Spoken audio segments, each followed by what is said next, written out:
It was a little after 2 in the morning when someone knocked on my front door. Rain hammered the porch so hard I could barely see through the glass. When I opened it, my daughter collapsed into my arms, her face swollen, her body shaking. She forced a prepaid phone into my hand and whispered, "Dad, don't call the sheriff. Watch the video first." I looked at the cracked screen, then at her terrified eyes. What I saw on that phone shattered everything I thought I knew about the family my daughter had married into, and by sunrise, I knew exactly who I had to call. I'm grateful you're here with me today. Before we begin, drop a comment and tell me, where are you watching? From your city, your state, your country. I'd love to know who's in this room with me.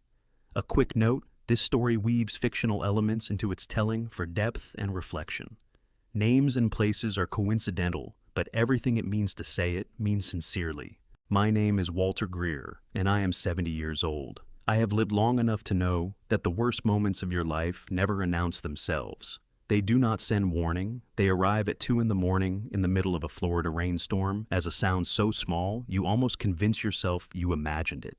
A knock at the door, 3 soft taps, barely louder than the rain hammering my roof. I had been sitting in the kitchen with a John Grisham novel I had already read twice, a cup of chamomile gone cold at my elbow. I did not sleep well anymore, not since Margaret passed 4 years ago. The house was too quiet without her, and quiet had a way of pressing down on a man at 2 in the morning, like a hand on his chest. 3 taps again. Soft, patient. I opened the door. For one full second, my mind refused to process what my eyes were showing me. Claire. My daughter stood on my porch in the October rain, soaking wet, one arm pressed tight against her left side. Her left eye was swollen completely shut. The skin around it darkened in a way that told me this had not happened yesterday or the day before. Her right eye found mine, and what I saw in it made my heart seize so hard I grabbed the doorframe to stay upright. "Dad," she said. Her voice came out cracked and strange like a hinge that had rusted through. I stepped forward and caught her. Her body went rigid when my arms touched her left side, a sharp inhale through her teeth that told me exactly how much pain she was in. "Easy," I said, my own voice breaking. "Easy, baby, I've got you." I walked her inside and sat her in the kitchen chair closest to the light. My hands were shaking.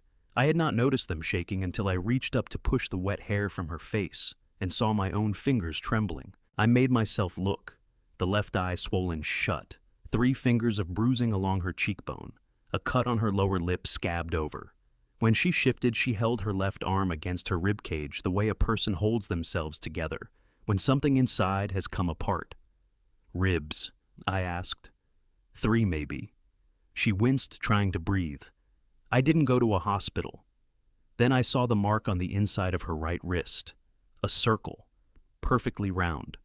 The kind of mark that does not happen by accident. My throat closed entirely. I walked to the kitchen counter and stood there with both hands flat on the tile, staring at the faucet, breathing through my nose. My eyes burned and I blinked hard. I was not going to fall apart in front of her. She needed me to be the one thing in the room that was not broken. Claire pulled a prepaid phone from her pocket and set it on the table between us. "There's a video," she said. "Rosa recorded it. She worked at the house. She said you needed to see it." I looked at the phone, screen dark. Every part of me wanted to pick it up. I left it on the table. "Not tonight," I said. I put the kettle on. Thought about Vance Sterling. Thought about Sheriff Dale Harwick, who ate dinner on the Sterling estate every Sunday like a man collecting a paycheck in the shape of a meal. Thought about everything I could not do through official channels in Pelican Cove. The kettle whistled. I poured the water, carried both mugs back to the table, looked at my daughter, her swollen eye, her careful breathing, the burn mark on her wrist, and picked up my own phone. I did not call the police. I called Caleb. Caleb said he would be there in 40 minutes. I hung up and sat back down at the kitchen table. Claire had fallen asleep in the armchair in the living room, a blanket pulled up to her chin, her swollen face turned toward the window, where the rain was beginning to ease. Her breathing was shallow and careful, each exhale a small, controlled thing, the way people breathe when their body has learned that breathing too deeply comes with a price. I watched her sleep, and I felt something move through me that I did not have a clean word for. It was not anger, not yet. Anger would have been easier. This was something older and heavier, the particular grief of a man who sees the consequences of his own silence sitting in his living room with 3 cracked ribs. I picked up my cold chamomile and drank it without tasting it and let the memories come. 3 years ago, on a Saturday in late September, I had driven 4 hours north to Pelican Cove for my daughter's wedding. The Sterling estate sat on 11 acres of waterfront property on the southern edge of Manatee County, where the bay opened up wide and blue, and the kind of money that built houses like that made sure the view stayed unobstructed by anything as common as a neighbor. The main house was white stucco and imported marble, 3 stories with a wraparound veranda and a dock long enough to berth a vessel that most people would have called a yacht without embarrassment. I had worn my one good suit, navy blue. Margaret had picked it out for a cousin's funeral 6 years before, and I had never found occasion to wear it since. I remember standing at the edge of the reception tent holding a glass of champagne. I had no interest in drinking, watching men in suits that cost more than my truck shake hands with both palms the way powerful men do, when they want you to know they are being sincere. And then Vance Sterling had walked toward me across the manicured lawn, hand already extended, smile already in place. He was 65 then. Tall, silver-haired, the kind of tan that comes from a boat rather than a tanning bed. He shook my hand with exactly the right pressure, firm enough to signal confidence, not so hard as to signal aggression. His eyes were pale gray, and they did what powerful men's eyes always do when they meet someone new. They evaluated. Price, usefulness, threat level. 3 seconds, maybe 4. And then the smile widened a fraction, and I knew I had been sorted. Walter Greer. He said like my name was something he had been looking forward to saying. Claire talks about you constantly. It's wonderful to finally put a face to the man. Mr. Sterling, I said. Vance, please. He clapped me on the shoulder. We're family now. I smiled because Claire was 20 feet away in her dress and her happiness, and I was not going to be the one to put a shadow across that day. But I want to be honest about something, because this story does not work. Unless I am honest, I did not trust Vance Sterling in the first 4 seconds of knowing him. There was nothing I could point to. Nothing overt, nothing provable. Just a coldness behind those gray eyes that his smile could not quite reach, and a quality to his attention that reminded me less of a father welcoming a guest, and more of a man assessing an asset. I told myself I was being unfair. I told myself a lot of things that day. Julian was different, or seemed to be. He was 32, then dark-haired and genuinely warm, in a way his father was not, with an easy laugh, and the kind of attentiveness to Claire that made me want to believe I had misjudged the family entirely. He looked at my daughter the way a man looks at something he cannot believe is real. I had seen that look before. I had worn it myself, 38 years ago, looking at Margaret across a church basement in Bradenton. I wanted it to be enough. I drove home that Sunday afternoon, telling myself it was enough. The first sign came 6 months later, small enough to explain away. Claire called on a Tuesday evening, and her voice was different. Not sad I would have recognized sad. It was flat. The particular flatness of a person who has learned to be careful about what they let show over the phone. We talked for 20 minutes about nothing. The weather in Pelican Cove, a recipe she had tried, a book I was reading, and when we hung up, I sat with the phone in my hand for a long time, trying to name what I had heard in her voice and failing. Margaret would have known immediately. Margaret always knew.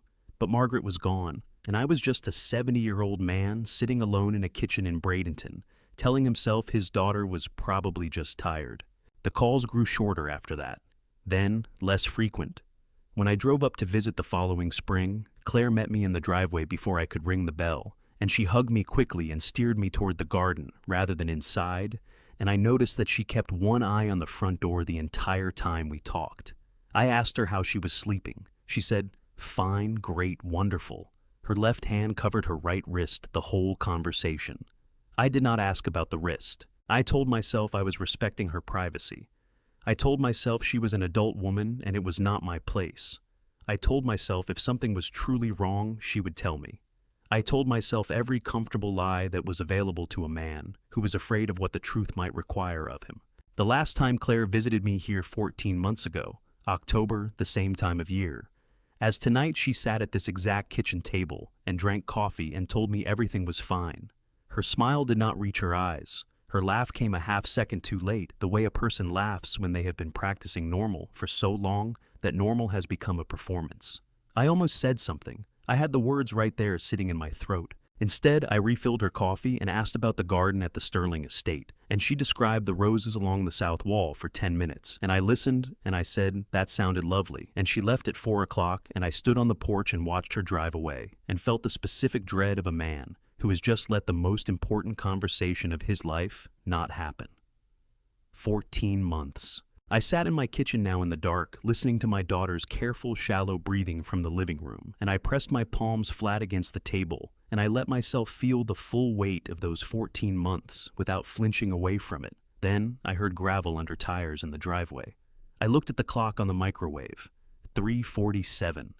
Caleb had made it in 38 minutes. I stood up, pushed the memories down to somewhere I could deal with them later, and went to the door. Through the frosted glass, I could see his silhouette, broad-shouldered, unhurried, the same way he had moved through every difficult situation I had ever seen him in, like a man who had decided a long time ago that panic was a luxury he could not afford. I opened the door before he could knock and wake Claire. Caleb Marsh looked at my face for exactly 1 second. "How bad?" he said quietly. My throat tightened so hard the words would not come out right. I stepped back and let him in. "Bad enough," I said. "Bad enough that I didn't call the police." Caleb nodded once slowly, the way a man nods when he has already understood something before it was said out loud. "Then tell me what you need," he said, "and let's get her somewhere safe before sunrise." Caleb's cabin sat at the end of a dirt road 30 miles east of Bradenton, past the orange groves and the cattle gates, and the kind of flat, dark Florida wilderness that swallowed sound whole. No neighbors, no streetlights, no security cameras mounted on anything, because Caleb Marsh had spent 22 years in the Marine Corps, developing a thorough distrust of anything that recorded. We got Claire inside just before 5 in the morning. She was half awake, leaning against me with her good side, her feet finding the porch steps by instinct more than sight.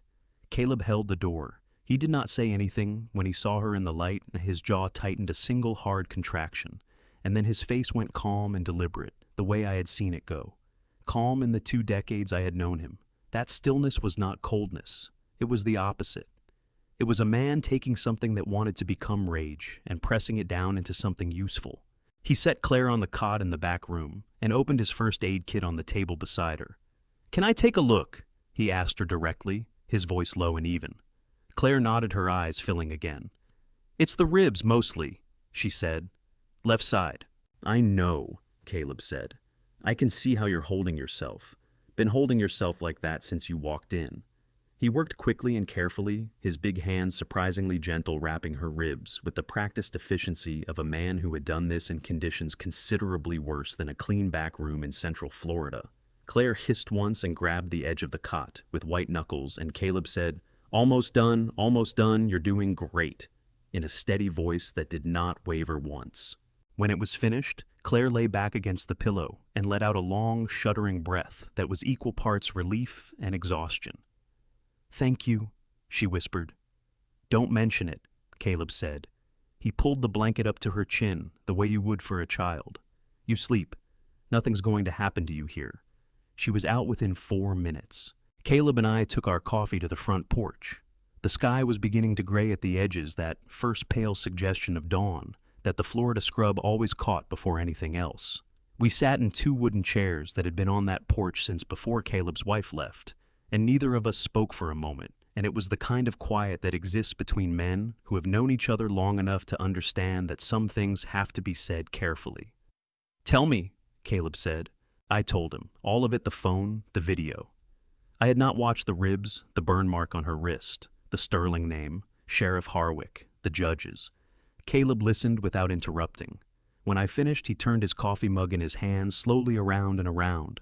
"Local law is useless," he said. It was not a question. "Worse than useless," I said. "Harwick will have a call into Vance Sterling before I reach the end of my driveway. State level. That's what I'm thinking. There's a task force agent, Devin Pryor, financial crimes. He's been trying to build a case on Sterling for 3 years and keeps losing it. I think I know why." Caleb nodded slowly. "You need me to go with you to see him. I need you to stay with Claire," I said. "And I need whatever you have on Sterling. Tommy found something last month, you mentioned it on the phone in August. The USB. Something shifted in Caleb's expression. He set his coffee down on the porch railing and stood up. He went inside without a word, and I heard the sound of a drawer being pulled open. He came back with a piece of paper in one hand and a USB drive in the other. The paper was old, the fold lines soft with handling. He held it out to me, and I took it. Sterling Development Corporation, Land Acquisition Agreement, dated March 2009. At the bottom, a signature I recognized, shaky, unsteady. The handwriting of a man in his late 70s who had trusted the wrong person with a pen. Caleb's father. He signed 40 acres over for $60,000, Caleb said. His voice was flat and precise, the way voices get when the emotion behind them has been compressed for a very long time. Land that appraised at $400,000. His lawyer turned out to be on Sterling's payroll. My father didn't know that until 6 months later when he tried to contest it. He paused. He didn't live to see the case dismissed. My chest ached for him. Caleb, don't. He held up one hand. I'm not telling you for sympathy. I'm telling you so you understand this isn't just your fight. His eyes met mine, steady and certain. Hand me that USB. Tommy put everything he found in there. It's yours. I left the cabin at 6:30 while Claire was still sleeping, and Caleb was making eggs on the cast iron skillet he had owned since the 90s. You need to eat before you go, he said without turning around. I'll eat when I get back. He turned around then, looked at me with the particular expression he reserved for when he thought I was being stubborn in a way that was going to cost me. Walter. I'll eat when I get back, I said again, and picked up my keys. Rosa Delgado lived on the east side of Pelican Cove in a neighborhood that the Sterling Development money had never bothered to reach. Small houses on small lots, most of them well kept, in the way of people who take pride in what little they have: painted shutters, potted geraniums on the front steps, an American flag on a pole that someone straightened every morning. Her address was on file with the county tax office. It took me 4 minutes to find it the night before on my phone. I pulled up at 7:03 and sat in my truck for a moment, looking at the house. The porch light was still on. The curtains were drawn. A pair of sneakers sat by the front door toes, out the way you leave shoes when you plan on wearing them again soon. Everything about the exterior of that house looked like Tuesday morning, like any other Tuesday morning. I knocked, waited, knocked again harder. Nothing. I tried the door. It swung open without resistance, and the smell that came out was coffee. Fresh coffee, still warm, the kind that had been made within the last 2 hours. Rosa, I called into the house. My name is Walter Greer. I'm Claire's father. I'm not here to hurt you. I just need to know you're safe. The house answered me with the particular silence of a place that has recently been occupied and is no longer. I stepped inside. The living room was neat couch cushions, straight a library book on the end table, with a receipt used as a bookmark. In the kitchen, a mug sat on the counter with an inch of coffee still in it, gone lukewarm. A dish towel hung over the oven handle. Rosa's purse was not on the hook by the door. That was the first thing I checked. Her purse was gone, her coat was gone, but the sneakers were still on the porch, and a phone charger was still plugged into the wall beside the refrigerator. And the library book was still open to page 147. She had left in a hurry, but not in a panic. There is a difference, and it matters. A panicked person knocks things over. A panicked person leaves the coffee on and the door unlocked because their hands are shaking too hard to manage ordinary objects. Rosa's coffee was off. Rosa's door had been unlocked deliberately, I realized, unlocked so that the right person could walk in and find what she had left behind. It was on the kitchen table. A white envelope, unsealed, no name on the outside. I sat down and opened it. Inside were 31 pages of yellow legal paper, covered front and back in small, careful handwriting. Dates going back 26 months, names, descriptions written in the precise economical language of someone who had taught herself to observe and record without letting emotion make the words imprecise. October 14th. Mr. J came home at 2:15. A.M. strong smell of alcohol. Raised his voice in the upstairs hallway for approximately 4 minutes. Mrs. S. did not come down to breakfast the following morning. February 3rd. Observed bruising on Mrs. S.'s left forearm when she reached for a glass at dinner. She pulled her sleeve down immediately and did not look at me. June 22nd. Mrs. S. asked me not to mention to Mr. J. that her father had called. She asked me twice. Her hands were shaking when she asked. I read every page. By the time I reached the last one, my jaw was aching from being clenched so long, and my eyes were burning in a way that had nothing to do with the early morning light coming through Rosa's kitchen curtains. I pressed the heels of my hands against my eyes for a moment and breathed through my nose until the burning eased. At the bottom of the last page, Rosa had written a note in different ink blue instead of black, added later. Maybe recently, Claire told me about you. She said if anything ever happened and she needed help, her father would be the right person to call. She said you were the kind of man who figured things out quietly. I hope she was right. I hope you find this. I am sorry I cannot be there. I did not think it was safe to stay. I read that paragraph 3 times. My daughter had told this woman, this 28-year-old woman who cleaned the Sterling house and cooked the Sterling meals and watched everything from the margins of every room, that her father was the kind of man who figured things out quietly. Claire had believed that about me, even when I had given her very little recent evidence for it. I folded the pages carefully and put them in the inside pocket of my jacket close to my chest. Then I looked at the bottom of the last page again, below Rosa's note. She had written a list of names under the heading, "Who else knows?" 3 names. 2 of them I did not recognize. The third one made me go very still. Frank Greer, my brother. I sat in Rosa Delgado's kitchen with my hands flat on her table and stared at my brother's name in a stranger's handwriting and felt something cold move through me that was not quite anger and not quite grief, but lived in the same neighborhood as both. I folded the pages carefully and put them in the inside pocket of my jacket close to my chest. I stood up and walked out of Rosa Delgado's house into the October morning. I had a call to make, and it was not going to be a pleasant one. Port Manatee at midnight looks like the edge of the world. The container yards go dark except for the security lights strung along the fence line, orange and sparse, and the water beyond the break wall moves black and heavy with the tide.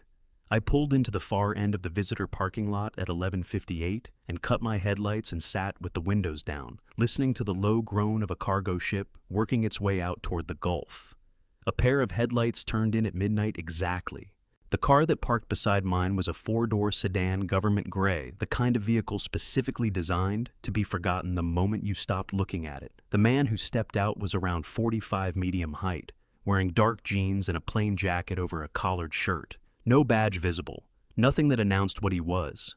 He moved with the unhurried precision of someone who had learned a long time ago that urgency was something you felt on the inside and never showed on the outside.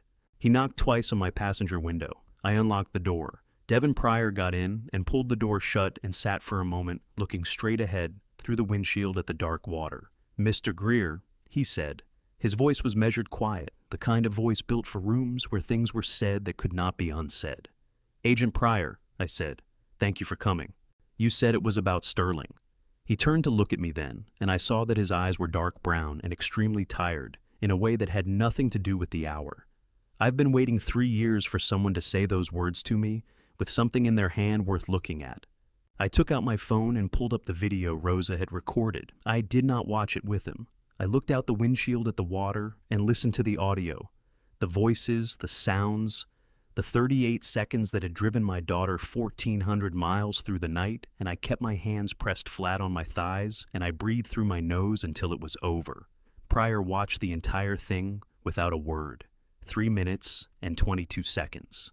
When it ended, he handed the phone back to me. His jaw was tight, a single rigid line from ear to chin. "How is she?" he asked. "She's injured," I said. "She'll recover." I paused. "The other things take longer."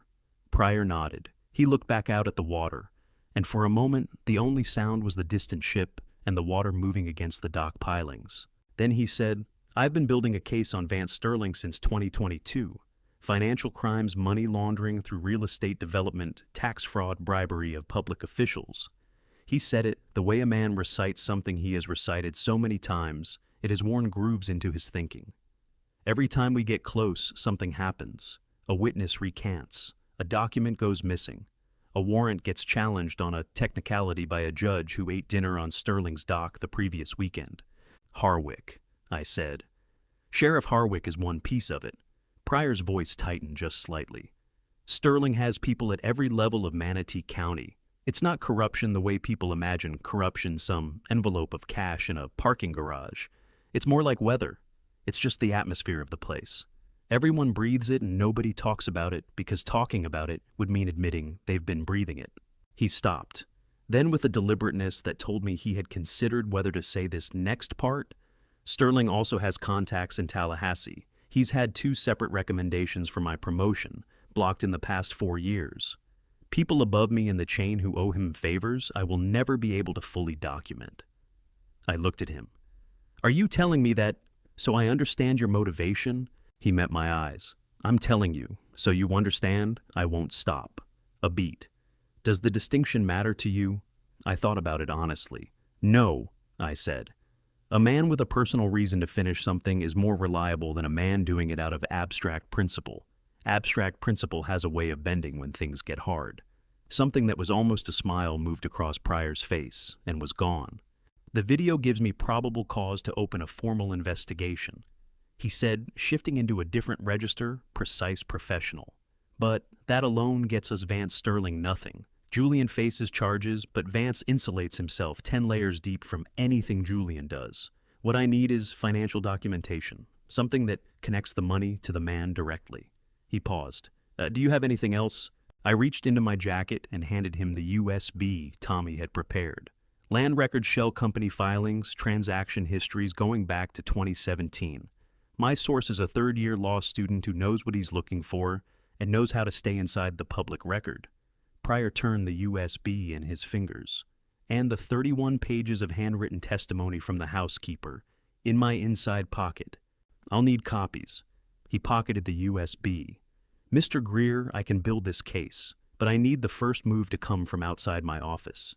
If it originates with me, Sterling's attorneys will see the angle, and they will bury us in motions before we get within a mile of a courtroom. I need civilian action first, something that forces Sterling to react.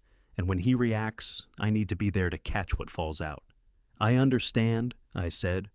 How long do you need to prepare? 72 hours to get the electronic surveillance authorization in place. After that, he opened the passenger door and stepped out into the night air. Then he leaned back in one hand on the roof. After that, Mr. Greer, every move Sterling makes trying to protect himself becomes another nail. I need him scared and moving. Can you make that happen? I looked at him steadily. That, I said, is exactly what I intend to do. Pryor held my gaze for a moment longer than necessary. Then he straightened up. One more thing, he said. My wife Nora is a nurse. If your daughter needs medical attention beyond what you've been able to manage, Nora can be at that cabin tomorrow morning. No hospital records, no paper trail. I felt something loosen in my chest that had been wound tight since 2 a.m. Tell her I said thank you, I said. Pryor nodded once, closed the door, walked back to his car without looking back. I sat alone in the parking lot and listened to the water, and thought about 72 hours and what a man could set in motion in that time if he was very careful and very cold about it. I started the truck and drove back toward Bradenton. I had one more stop to make before sunrise. One more conversation I had been avoiding for far too long. Earlier that morning, long before the drive to Port Manatee, I had made one more stop I had been avoiding for too long. Frank Greer lived 40 minutes south of Bradenton in a house that looked exactly like the man who owned it. Orderly, self-contained, every book on the shelf arranged by subject, and then by author, every dish washed and put away before he sat down to eat the next meal. I had always admired that about my brother. I had also always found it faintly exhausting. I knocked at 6:45 in the morning. The porch light was already on. Frank answered the door before I could knock a second time, which told me he had not been sleeping either. He was 74 years old, 2 inches taller than me, with the same gray eyes we had both inherited from our mother, and a face that had learned over 50 years of practicing law to give very little away. He looked at me standing on his porch in the early morning light, and something moved across his face. Not surprise, not relief, not guilt, but a complicated mixture of all three that he was not quite fast enough to put away before I saw it. "Walter," he said. "You knew," I said. I had not planned to start that way. I had driven the 40 minutes from Bradenton rehearsing a more measured opening, something that would give him room to explain before I made up my mind. But I was running on no sleep, and the image of Claire's face in my kitchen doorway, and 31 pages of Rosa Delgado's careful handwriting. And when Frank opened the door, and I saw that flicker in his eyes, every measured word I had prepared went straight out of my head. Frank stepped back from the door. "Come inside." The kitchen smelled like coffee and toast. 2 cups were already on the table.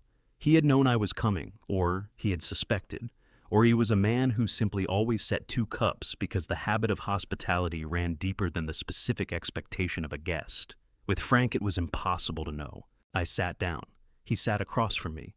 He folded his hands on the table in front of him, the way he used to fold them before oral arguments, and I watched him decide how to begin. "Vance Sterling called me," he said, "the morning after it happened." The words landed in my chest like something thrown hard. "He called you," I said. "Yes." "How did he even have your number?" "He has everyone's number, Walter."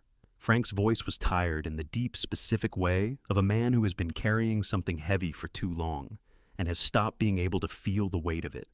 That's what money does in a place like Pelican Cove. It doesn't just buy things. It maps everything. It knows every connection before you do. What did he say? Frank unfolded his hands and wrapped them around his coffee cup. He was very polite, very measured. He said there had been an incident involving Claire and Julian, that it was a private family matter that was being handled internally, and that he wanted to reach out personally to assure me that Claire was being well taken care of. He paused, and then he said, very quietly, very pleasantly, that he hoped we could all be adults about the situation, and that he had always found that private resolutions were so much less painful for everyone involved than the alternative. My jaw tightened until my back teeth hurt. "He offered you money," I said. Frank nodded slowly. "He mentioned that he would be happy to discuss whatever arrangement might make Claire more comfortable going forward. He used the phrase, make whole. He said he wanted to make our family whole." The coffee cup in front of me had gone blurry. I blinked hard, pressed my lips together, and breathed through the heat that had risen behind my eyes. "And you didn't tell me," I said. My voice came out rougher than I intended. Frank's hands tightened around his cup. "No, Frank." I leaned forward. "She was in that house. While you were sitting on this information, she was still in that house." "I know." His voice cracked on the 2 words, a small fracture quickly controlled, but it was there, and I heard it, and I think it cost him more than he had expected. "Walter, I know." I told him no. I told him flat out no, that his money was not something I wanted anywhere near my family, and I hung up. He looked at the table. And then I sat here, and I told myself you would handle it, that Claire would leave on her own, that it wasn't as bad as it sounded, that Sterling wouldn't dare escalate. His voice dropped to something just above a whisper. I told myself every comfortable thing I could find. The kitchen was very quiet. Outside, a mockingbird started up somewhere in the live oak by the window, running through its whole catalog of borrowed songs, oblivious to the 2 old men sitting in silence at a kitchen table, with the weight of a year's worth of wrong decisions between them. "I was afraid," Frank said. He looked up at me, and his gray eyes were wet at the corners in a way I had not seen since our mother's funeral. "Not for myself, for you. I know what you look like when you've made up your mind to do something, Walter. I've known since we were boys. And I was afraid that if I told you, you would do something that would land you in a cell and leave Claire with no one." I sat with that for a long moment. Then I reached into my jacket and pulled out the civil lawsuit paperwork Tommy had prepared, 12 pages already flagged at the signature lines in 3 places. I slid it across the table. Frank looked down at it. His jaw worked. He reached up and touched the corner of the first page with 1 finger, very lightly, the way you touch something you're not sure is real. "Tommy found a defect in every land acquisition Sterling made between 2017 and 2021, I said.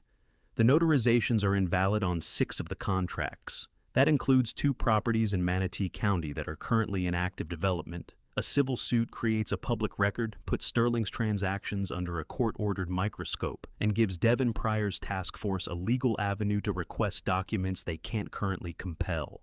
Frank picked up the papers and read.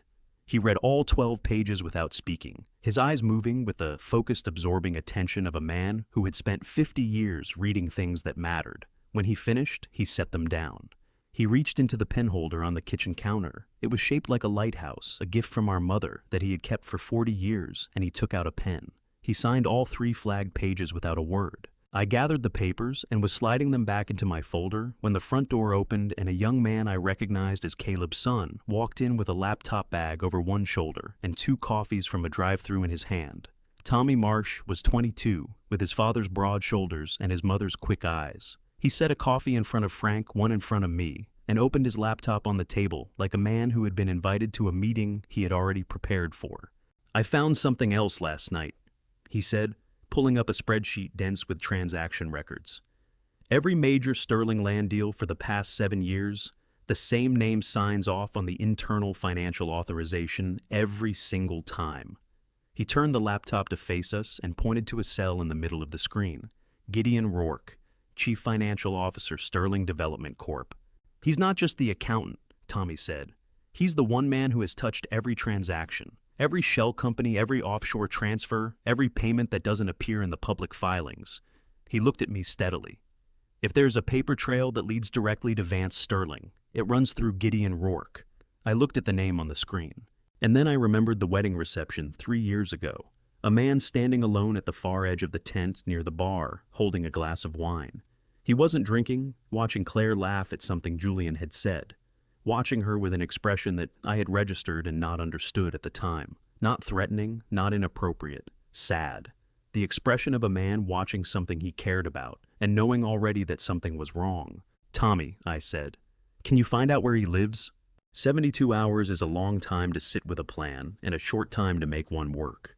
I spent most of day 2 at Caleb's cabin going over everything Tommy had compiled on the USB Transaction Record Shell Company. Registration's the chain of notarized documents with the defective signatures that Frank had already flagged for the civil filing. Nora Pryor arrived at 8 in the morning with a medical bag and a casserole dish, and the particular no-nonsense warmth of a woman who had spent 20 years as an emergency room nurse and had learned that the most useful thing you could offer a person in crisis was competence rather than sympathy. She examined Claire, thoroughly confirmed the rib assessment, and changed the dressing on Claire's wrist without being asked and without making it a thing. "She needs rest more than anything," Nora told me in the kitchen, keeping her voice low. "And she needs to know she's safe. Those 2 things will do more than any medication I can give her." "She's safe here," I said. Nora looked at me with the direct measuring gaze of a woman who had heard a lot of people say things they meant in the moment. "Make sure it stays that way," she said. Then she unpacked the casserole and made herself at home in Caleb's kitchen, like she had been there 100 times. By the time I drove back to Bradenton that evening, I had the plan in my head, the way you carry a map, not written down, not on any device, just memorized and folded and stored, somewhere that couldn't be found without my permission. On the evening of day 3, Caleb and I sat in his garage workshop with 2 laptops and a prepaid router we had paid cash for at a truck stop on Route 41. "You ready?" Caleb asked. "Ask me again in an hour," I said. "If this works, yes. If it doesn't, we'll have wasted the element of surprise." "It'll work." Caleb cracked his knuckles and flexed his fingers over the keyboard with an ease that still surprised me after all these years. People looked at Caleb Marsh, the big hands, the permanent grease under his fingernails, the workshop full of engine parts, and assumed a certain kind of man. They were not wrong exactly. They just missed a few chapters.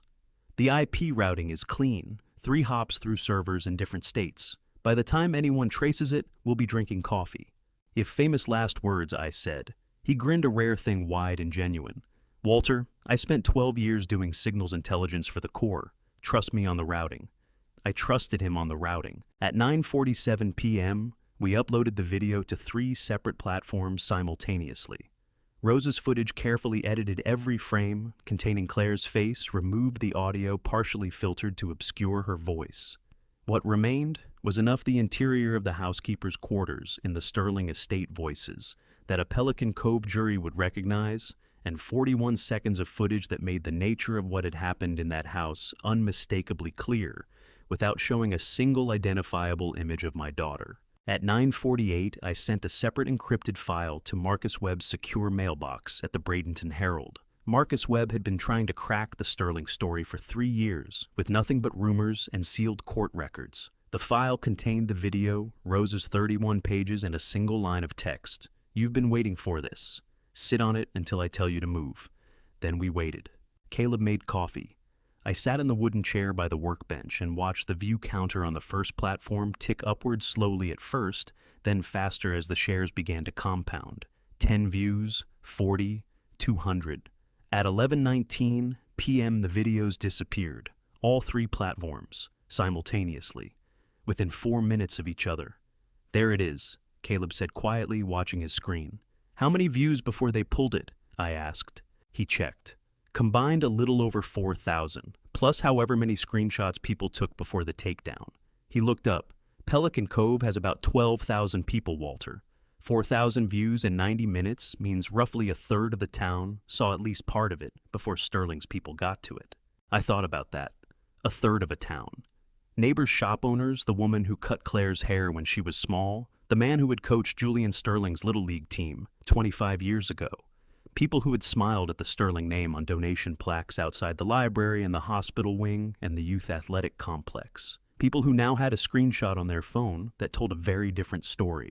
My own phone buzzed on the workbench. A text from a number I didn't recognize. Saw it before the takedown. What do you need from me? I stared at the message. Then I read it again. Caleb, I said, is there any way this came through on a secure line? He looked at my screen, typed something on his laptop. Waited. Yeah, he said. That's Webb. He set up a forwarding number. He's asking if he should move. Tell him not yet, I said. Tell him to hold until I give the signal. Caleb typed. Sent. 40 minutes later, my phone buzzed again, this time with a news alert from the Pelican Cove Courier's social media page. Sheriff Dale Harwick was photographed standing in front of the Manatee County Sheriff's Office, a carefully arranged expression of professional concern on his face, with Julian Sterling in handcuffs beside him. Sterling family member taken into custody in connection with domestic incident, the caption read. Sheriff Harwick confirms investigation is ongoing. I read it twice. The tightness in my jaw eased just slightly in a way that had nothing to do with relief and everything to do with recognition. Vance Sterling had done exactly what I needed him to do. He had panicked quietly the way powerful men panic, not with noise or visible disruption, but with a fast, precise application of resources to contain damage. He had gotten the video pulled. He had staged an arrest to show the town that justice was being served. He had moved Julian from exposure to control with the practiced efficiency of a man who had handled problems this way before. He had also, in doing so, put Julian Sterling into a vehicle that Caleb had already prepared for. I looked at Caleb. He was already pulling on his jacket. The crowd outside the station, I said. You know what to do. He checked his jacket pocket, patted it once.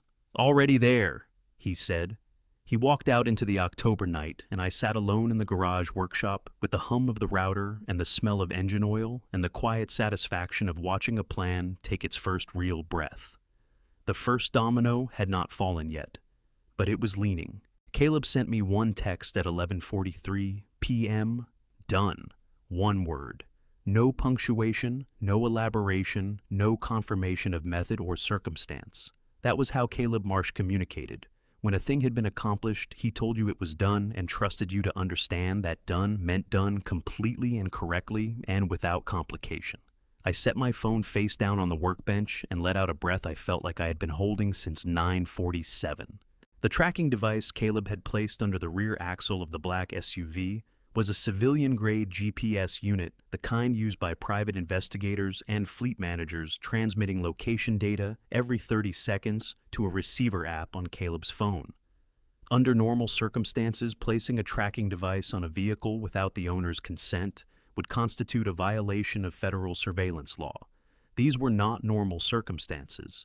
Devin Pryor had filed for and received an electronic surveillance authorization from a state court judge, not a Manatee County judge, a Hillsborough County judge, who did not eat dinner on Vance Sterling's dock 48 hours earlier. The authorization covered vehicle tracking in connection with an active financial crimes investigation.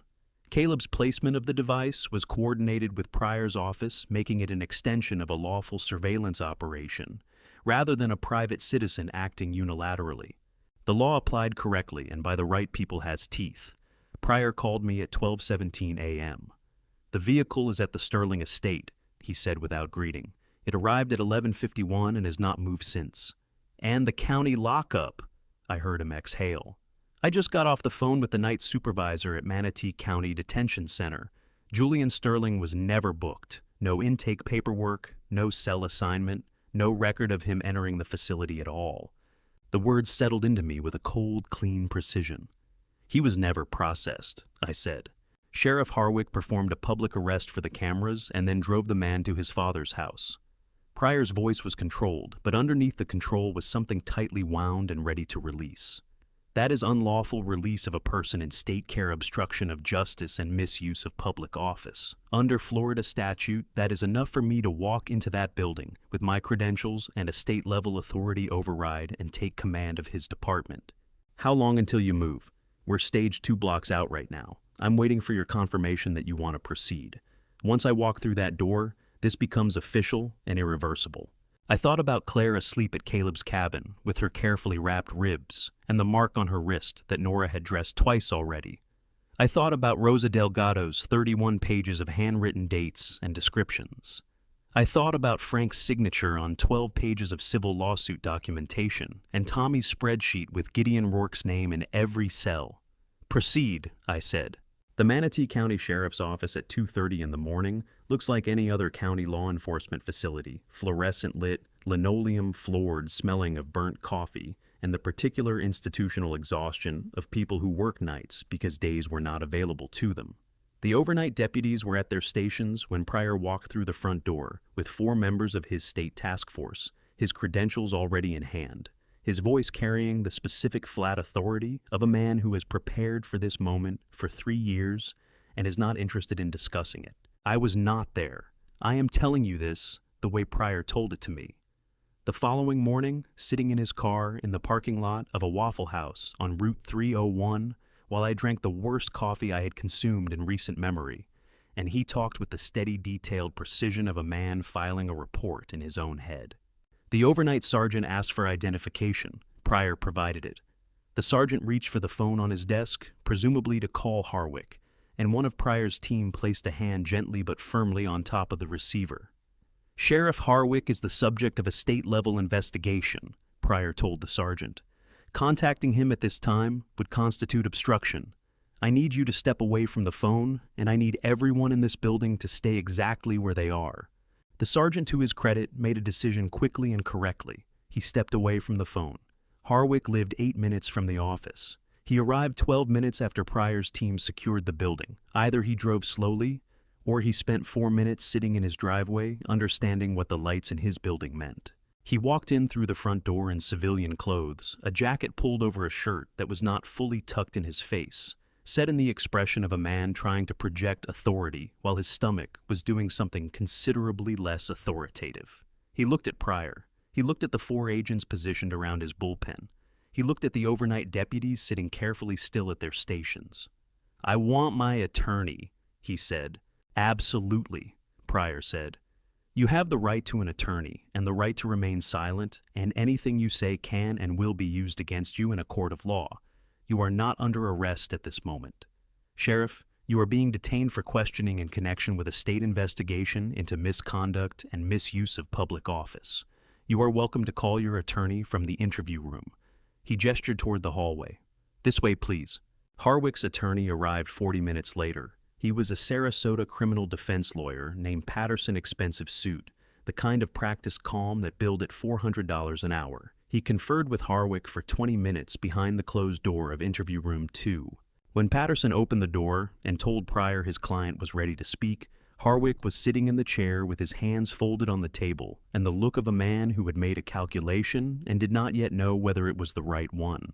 "My client acknowledges," Patterson said, settling into the chair beside Harwick with his legal pad open, "that certain procedural irregularities may have occurred in the processing of Mr. Julian Sterling this evening. He is prepared to discuss those irregularities in the context of a broader cooperation agreement." Pryor sat down across from them, set a manila folder on the table, did not open it. "Before we discuss any agreement," Pryor said, "I want your client to listen to something." He reached into his jacket and produced a small digital recorder, set it on the table between them. Harwick looked at the recorder, his folded hands tightened against each other, the knuckles going pale. Patterson said, "Agent Pryor, if you're intending to introduce recorded material, I'll need to—" "This is not evidence being introduced into a proceeding," Pryor said evenly. "This is context. Your client may find it helpful in deciding the scope of his cooperation." He looked at Harwick directly. "Sheriff, I think you'll want to hear this before you decide how much you're willing to tell me." He pressed play. The voice that came out of the recorder was smooth-measured and utterly familiar to everyone in the room. Vance Sterling. Harwick's face did not change for the first 15 seconds.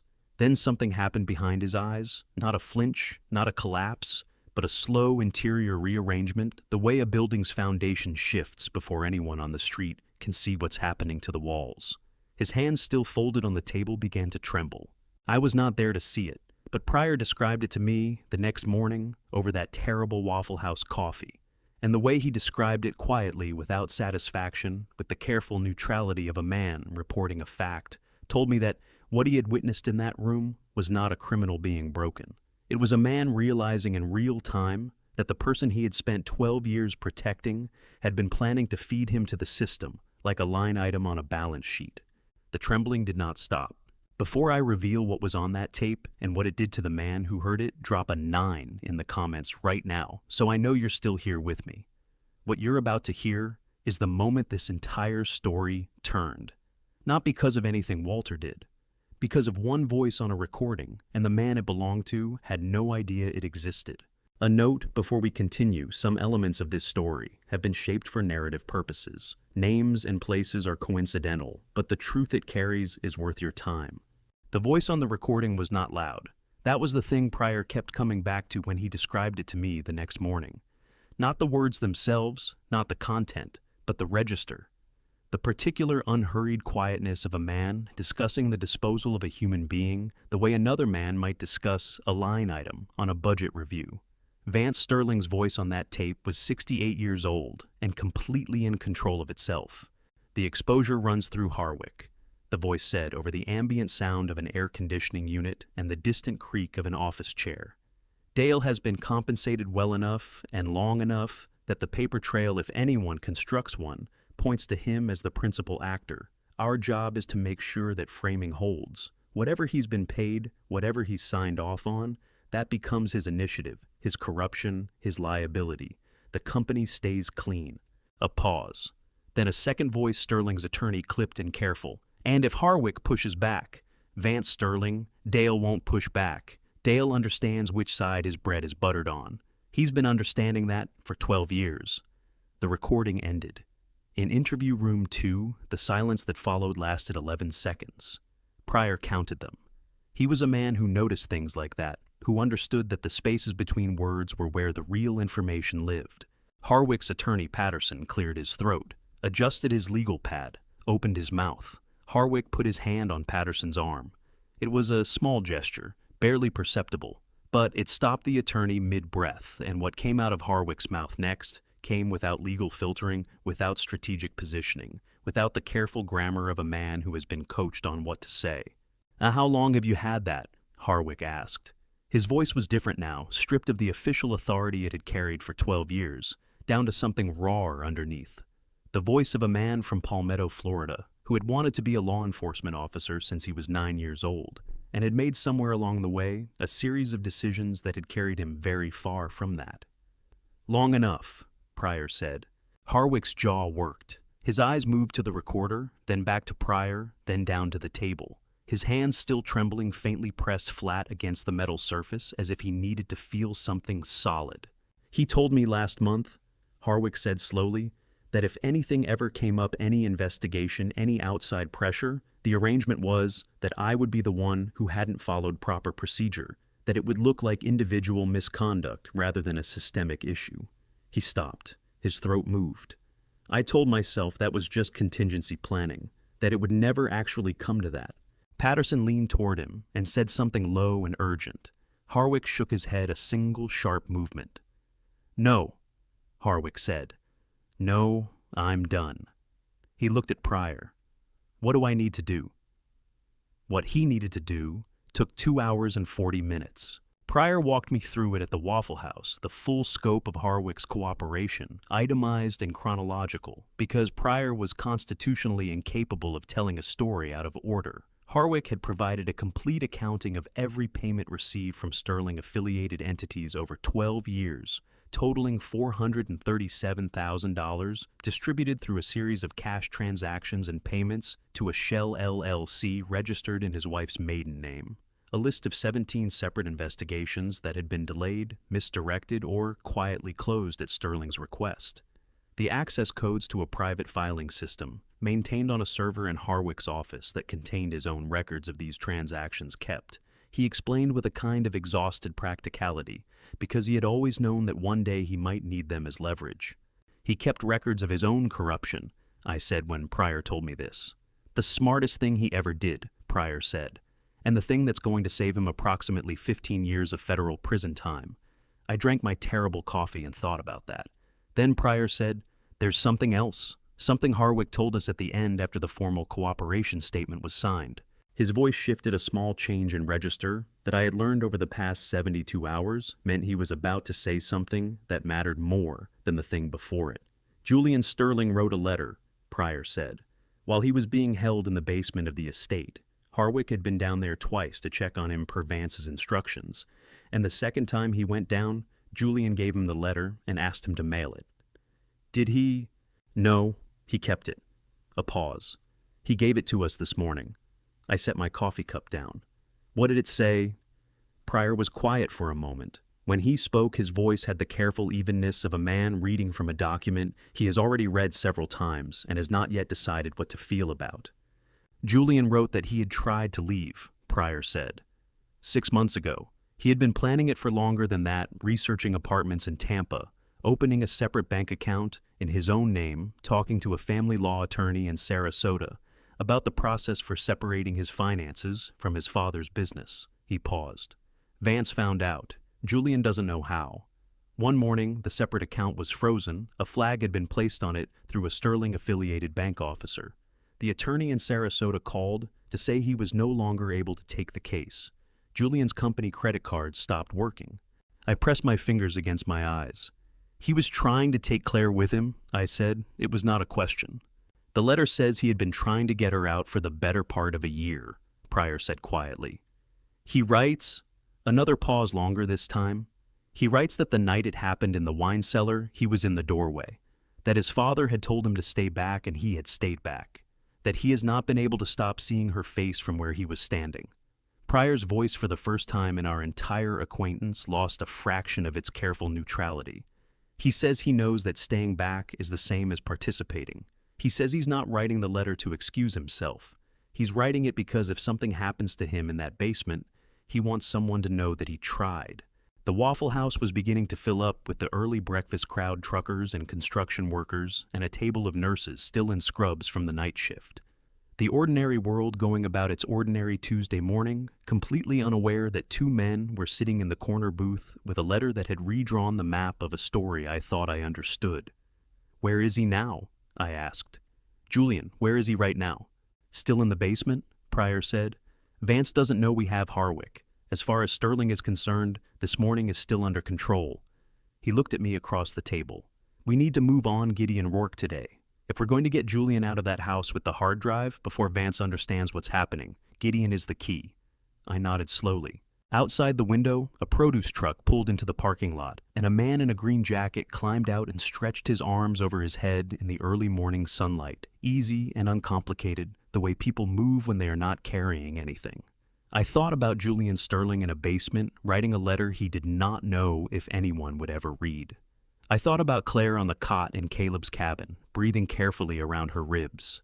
I thought about the difference between a man who does a wrong thing and a man who stands in a doorway and watches it happen. And I thought about how in a court of law, and in the court of everything else, that difference matters. Tell me about Gideon, I said. Pryor's temporary field office at Port Manatee was a repurposed shipping coordinator's room on the 2nd floor of the harbormaster's building, 2 folding tables pushed together a whiteboard, covered in names and arrows and dollar amounts, a coffee maker that produced something approximately 1 grade above the Waffle Houses, and 4 windows that looked out over the container yard and the gray afternoon water of Tampa Bay. I arrived at 2:15.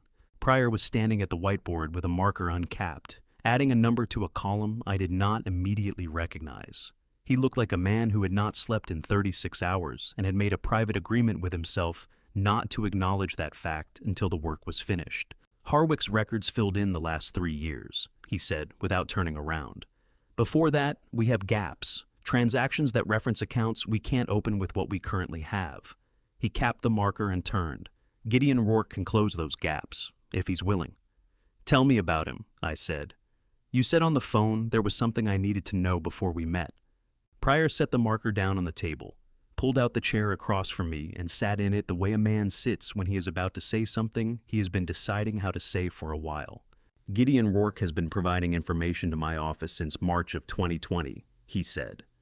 Anonymously initially documents delivered through a blind email drop photographs of internal ledgers, copies of wire transfer authorizations.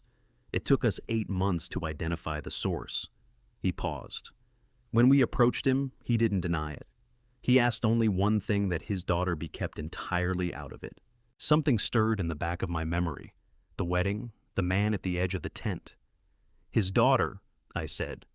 Melissa Rourke, 29 years old, elementary school teacher in St. Petersburg. Pryor looked at me steadily. She and Claire were roommates their junior and senior year at the University of Florida. Melissa introduced Claire to the Sterling family at a charity event in Sarasota. She has carried that with her every day since. The air in the room felt different suddenly. Heavier, or maybe more substantial. The way air feels when you realize that the thing you thought was a coincidence was actually a thread. And the thread connects to other threads, and the whole fabric was woven long before you understood you were wearing it. Gideon watched his daughter's best friend disappear into that family, I said. Month by month, Pryor said. He told us in our first real conversation that Claire used to call Melissa every Sunday, then every other Sunday, then once a month. Then the calls stopped. Melissa told her father she thought something was wrong, but didn't know how to reach Claire without going through the Sterling household. And Gideon, who sat in the financial meetings and signed the authorizations and watched the numbers move through the shell companies, understood exactly what kind of household it was. My throat was tight. I pressed my lips together and breathed through it. He was afraid, I said. It was not an accusation. I understood fear in a way I had not understood 3 months ago. Profoundly, Pryor said. He has a daughter. He has a mortgage. He has a pension that runs through a Sterling-affiliated financial management firm, something that was arranged when he was hired and that he only fully understood the implications of years later. He leaned forward. But he started sending documents anyway, because Melissa cried on the phone to him one night about Claire, and Gideon Rourke decided that being afraid was no longer a sufficient reason to do nothing. The door opened. Gideon Rourke was 58 years old and looked like a man who had been slowly compressed by years of knowing things he could not say. Medium height, thinning gray hair, a face that had once probably been open and was now careful in the way of people who have learned that expressions cost something. He wore a gray suit jacket over a blue shirt with no tie, and he carried a leather document case in his left hand that he held with the unconscious tightness of someone gripping the one thing in a situation they felt they controlled. He saw me and stopped. "Mr. Greer," he said. His voice was quiet and careful, but underneath it something moved, a tremor of recognition that was not surprise, not quite, but the particular feeling of a thing that has been anticipated finally arriving. "You were at the wedding," I said, 3 years ago, standing at the edge of the tent near the bar. You were watching Claire." Gideon set his document case on the table, sat down slowly like a man whose knees had been giving him trouble and who had stopped mentioning it. "I was watching to see if she was happy," he said. "I had told myself that if she seemed happy, really happy, not performed happy, I would let it go. I would tell myself I was wrong about the family." He looked at his hands on the table. She laughed at something Julian said, and for about 30 seconds, I thought I was wrong. And then Vance Sterling put his hand on her shoulder, and she went completely still, and I knew I wasn't wrong at all. His voice did not break. It did something more controlled than breaking it, became very precise, very flat, the voice of a man keeping himself together through deliberate effort. "My daughter loved Claire like a sister," he said. "Melissa called me the night before the wedding and cried for 40 minutes because she was happy for Claire and terrified for her at the same time, and didn't know what to do with both of those things at once." He looked up at me. "I have spent 3 years trying to do something with them on her behalf." My chest ached with a specific clean pain, the pain of recognizing in another person the same helplessness you have felt yourself, dressed in different clothes, but identical underneath. "Gideon," I said. I need to ask you to do something that is going to feel dangerous, because it is dangerous. I won't pretend otherwise." He met my eyes. "Tell me." I laid it out, the plan, the timeline, the specific role he would play. Walking into the Sterling estate on legitimate business using his CFO credentials and his standing Tuesday afternoon meeting as cover. Getting to the basement, opening the door, letting Julian see what was happening to his father's empire in real time on the tablet screen from a live feed Pryor's team would provide. Gideon listened without interrupting. His hands stayed flat on the table. His breathing stayed even.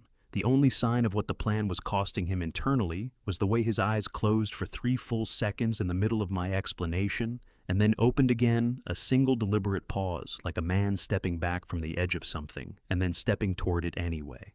"He'll know it was me," Gideon said when I finished. "After. When it all comes out, Vance will know I was the one who opened that door."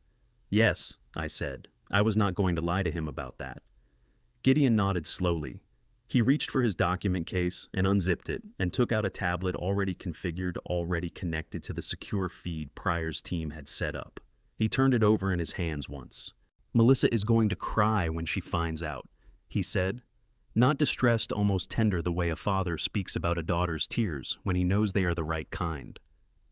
"Probably," I said. He stood up, tucked the tablet under his arm. "Mr. Greer," he said, and then stopped as if he had started a sentence and found a different one waiting for him instead. He looked at me for a moment with the exhausted, unguarded expression of a man who has been holding something for 3 years and can feel the weight of it differently now that the end is close. "I should have found a way to do more," he said, "earlier, when it would have mattered more." The words landed in my chest like something thrown gently. "You did what you could." I said, "When you could do it. That has to be enough. It has to be, Gideon, because it's all any of us ever actually have." He held my gaze for a moment longer. Then he picked up his case and walked to the door and opened it, and the afternoon light from the hallway window caught him briefly, a tired man in a gray jacket carrying a tablet toward a house he had been afraid of for years. I watched him go and thought courage almost never looks the way you expect it to. I was not there. I want to be clear about that. The way I have been clear about every part of this story that I did not witness directly. What I'm about to tell you is what Gideon told me afterward, sitting in Pryor's field office at 11 o'clock that night with a cup of coffee. He did not drink, speaking in the careful, sequential way of a man who needs to get a thing said correctly because he understands it will only be said once. Gideon arrived at the Sterling estate at 4:47 p.m. He had been arriving at the Sterling estate on Tuesday afternoons for 6 years. The gate guard, a man named Terrence, who had worked the property since before Gideon joined the company, waved him through without checking his credentials. Terrence had waved Gideon through 470-some Tuesday afternoons in a row. He saw no reason to treat this one differently. The main house was quieter than usual. 2 of the regular household staff had been sent home early. Gideon did not know why and did not ask. The housekeeper who met him in the entrance hall told him that Mr. Sterling was in a meeting on the 3rd floor and had left instructions not to be disturbed. Gideon said he understood, that he only needed to drop off the quarterly projections and pick up some files from his office on the 2nd floor. The housekeeper nodded and went back to the kitchen. Gideon did not go to his office. He went to the door at the end of the ground floor corridor, the one that looked like a utility closet and was not, and he took out the key that Harwick had described in his cooperation statement and that Pryor had obtained a copy of through the estate's property management records, and he put it in the lock and he opened the door and he went down. The basement of the Sterling estate was not a dungeon. I want to be clear about that too, because the word basement carries certain connotations that do not accurately describe the space. It was a finished room, climate-controlled, carpeted, furnished with a leather couch and a reading lamp and a small refrigerator stocked with water and protein bars. It was the kind of room that communicated through its comfort something more insidious than cruelty. It said that the person inside it was being managed rather than punished, that they were a situation being handled, not a human being who had done something wrong. Julian Sterling was sitting on the couch when Gideon came down the stairs. He had been there 48 hours. He was unshaved, his dress shirt untucked, and wrinkled, his hair unwashed. But his eyes were alert, too alert, the hyper-focused alertness of a person who has had nothing to do for 2 days except think, and who has followed every thought to its conclusion and not liked where most of them ended up. He looked at Gideon and his jaw tightened. "Gideon," he said. His voice was flat and controlled the voice of a man who has decided that whatever happens next, he will not let anyone see him fall apart first. What are you doing down here? Sitting down, Gideon said. He pulled the single chair in the room around to face the couch and sat in it, and he set the tablet on the cushion beside Julian without explanation. Julian looked at the tablet, looked at Gideon. What is that? A live feed, Gideon said. From the surveillance camera our team has had on your father's office 21st floor, Sterling Development in Sarasota. State Task Force authorization. This is happening right now. He reached over and pressed play. The screen showed an office Julian had been in hundreds of times. He knew the carpet pattern. He knew the view from the window. He knew the arrangement of the furniture, the painting on the east wall, the credenza behind the desk, where his father kept the awards and the photographs, and the small frame print of a Winston Churchill quote that Vance Sterling had always found inspiring. The credenza was open. A state task force agent in a dark jacket was carefully removing items from it, placing each one into an evidence box, photographing it first. There were 6 agents in the office. They moved with the systematic thoroughness of people who have a list and intend to work through every item on it before they leave. Julian's face did not change for a long moment. Then his hands resting on his knees curled inward until they were fists, the knuckles draining white, and a sound came out of his chest. That was not quite a word, and not quite anything else. A short, compressed exhale like a man who has been punched and is deciding whether to fall.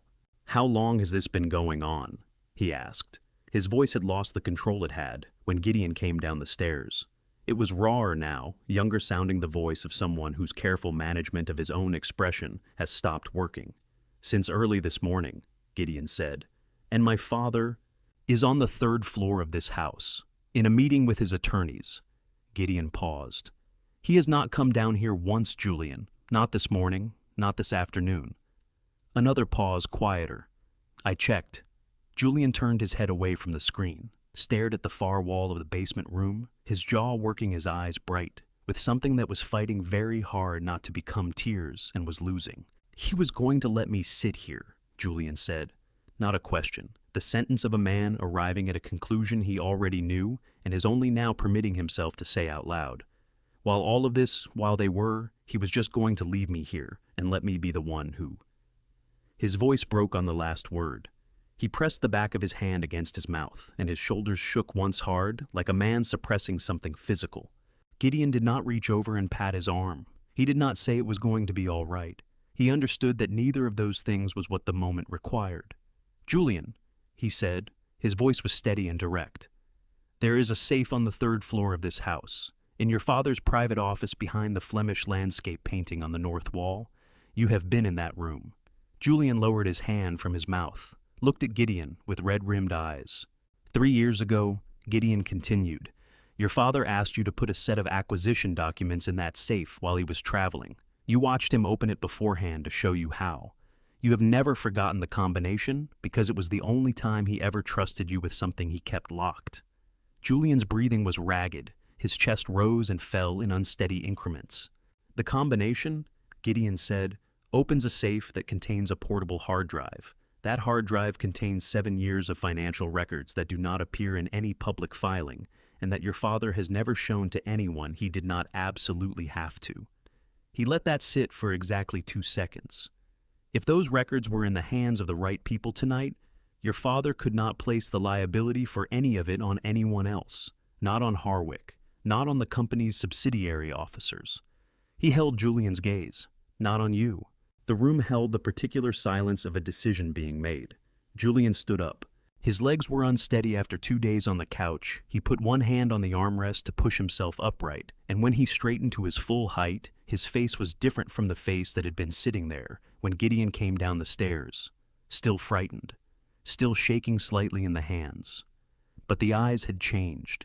They had the focused, narrowed look of a man who has spent 48 hours in a room with his own thoughts and has finally found the one thought he intends to act on. He looked at Gideon. The painting on the north wall, he said. The north wall, Gideon confirmed. Julian moved to the stairs without another word. His footsteps going up were quick and uneven. A man moving faster than his body had recalibrated, for after 2 days of stillness, driven by something that had nothing to do with his legs and everything to do with what was happening behind his eyes. Gideon sat in the basement room and listened to the footsteps cross the floor above him, listened to them continue up the next flight. And then he took out his own phone and sent a single text to Pryor's number. "He's moving." Upstairs in the room, behind the Flemish landscape painting, a safe was opening. Caleb's phone buzzed at 10:47 p.m. He was sitting at the workbench in his garage with a second cup of coffee and a topographic map of Manatee County that he had been studying with the focused attention of a man who likes to know the land before anything happens on it. I was in the wooden chair across from him, not reading the novel I had brought, staring at the wall above the workbench and thinking about Julian Sterling in a basement and a safe opening behind a painting. Caleb looked at his phone screen, set down his coffee. "He's out," he said. His voice was quiet and immediate, the voice he used when a situation had moved from planning into reality. "Signals moving, southeast from the estate hitting Cortez Road." I stood up. On the tracking screen, Pryor's team had linked Gideon's tablet signal to the same monitoring system as the GPS unit under the estate's vehicles. A single blue dot moved through the grid of Manatee County streets with the speed of a man who had made a decision and was not second-guessing it. Julian was driving fast but not recklessly. The route he was taking headed south toward I-75. "Which car?" I asked. "The backup sedan registered to a Sterling subsidiary." Caleb was already pulling up the secondary screen. "No onboard GPS from the estate system, that's why he took it. Smart." A pause. Or he remembered that one didn't have tracking from a detail his father never thought he noticed. My phone rang. Pryor. "We see him," Pryor said without preamble. "We're staged on the interstate 2 miles ahead of his projected entry point. I need you to stay on the line, Walter. If anything changes on your end, I need to know immediately." "Understood," I said. For 40 seconds, the garage was filled with the particular silence of people watching something they cannot control moving toward its conclusion. Caleb's eyes were on the tracking screen. My eyes were on Caleb's eyes, reading the information from his expression because he was closer to the screen. Then his expression changed. "Second cluster of signals," he said. "Coming up from the south. 4 vehicles moving fast, converging on his route from 2 directions." He looked at me. "That's not Pryor's team." The cold that moved through my chest was not surprise. I had known Vance Sterling for 3 years, and I had understood him for longer than that the type of man who builds contingencies inside, contingencies who has a plan for the moment his plan fails before the first plan has finished running. I had known that when Julian moved, Vance would move too. I had simply hoped Pryor would move faster. "Pryor," I said into the phone. "He's got 4 vehicles closing from the south. Private security, not law enforcement. They're going to reach him before you do." A half-second pause, the length of a man running calculations. "We're accelerating," Pryor said. "Walter, stay on the line."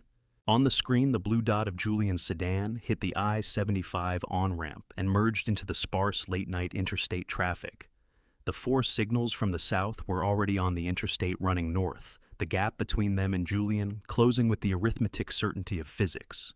Caleb's jaw was tight. His right hand rested flat on the workbench beside his phone.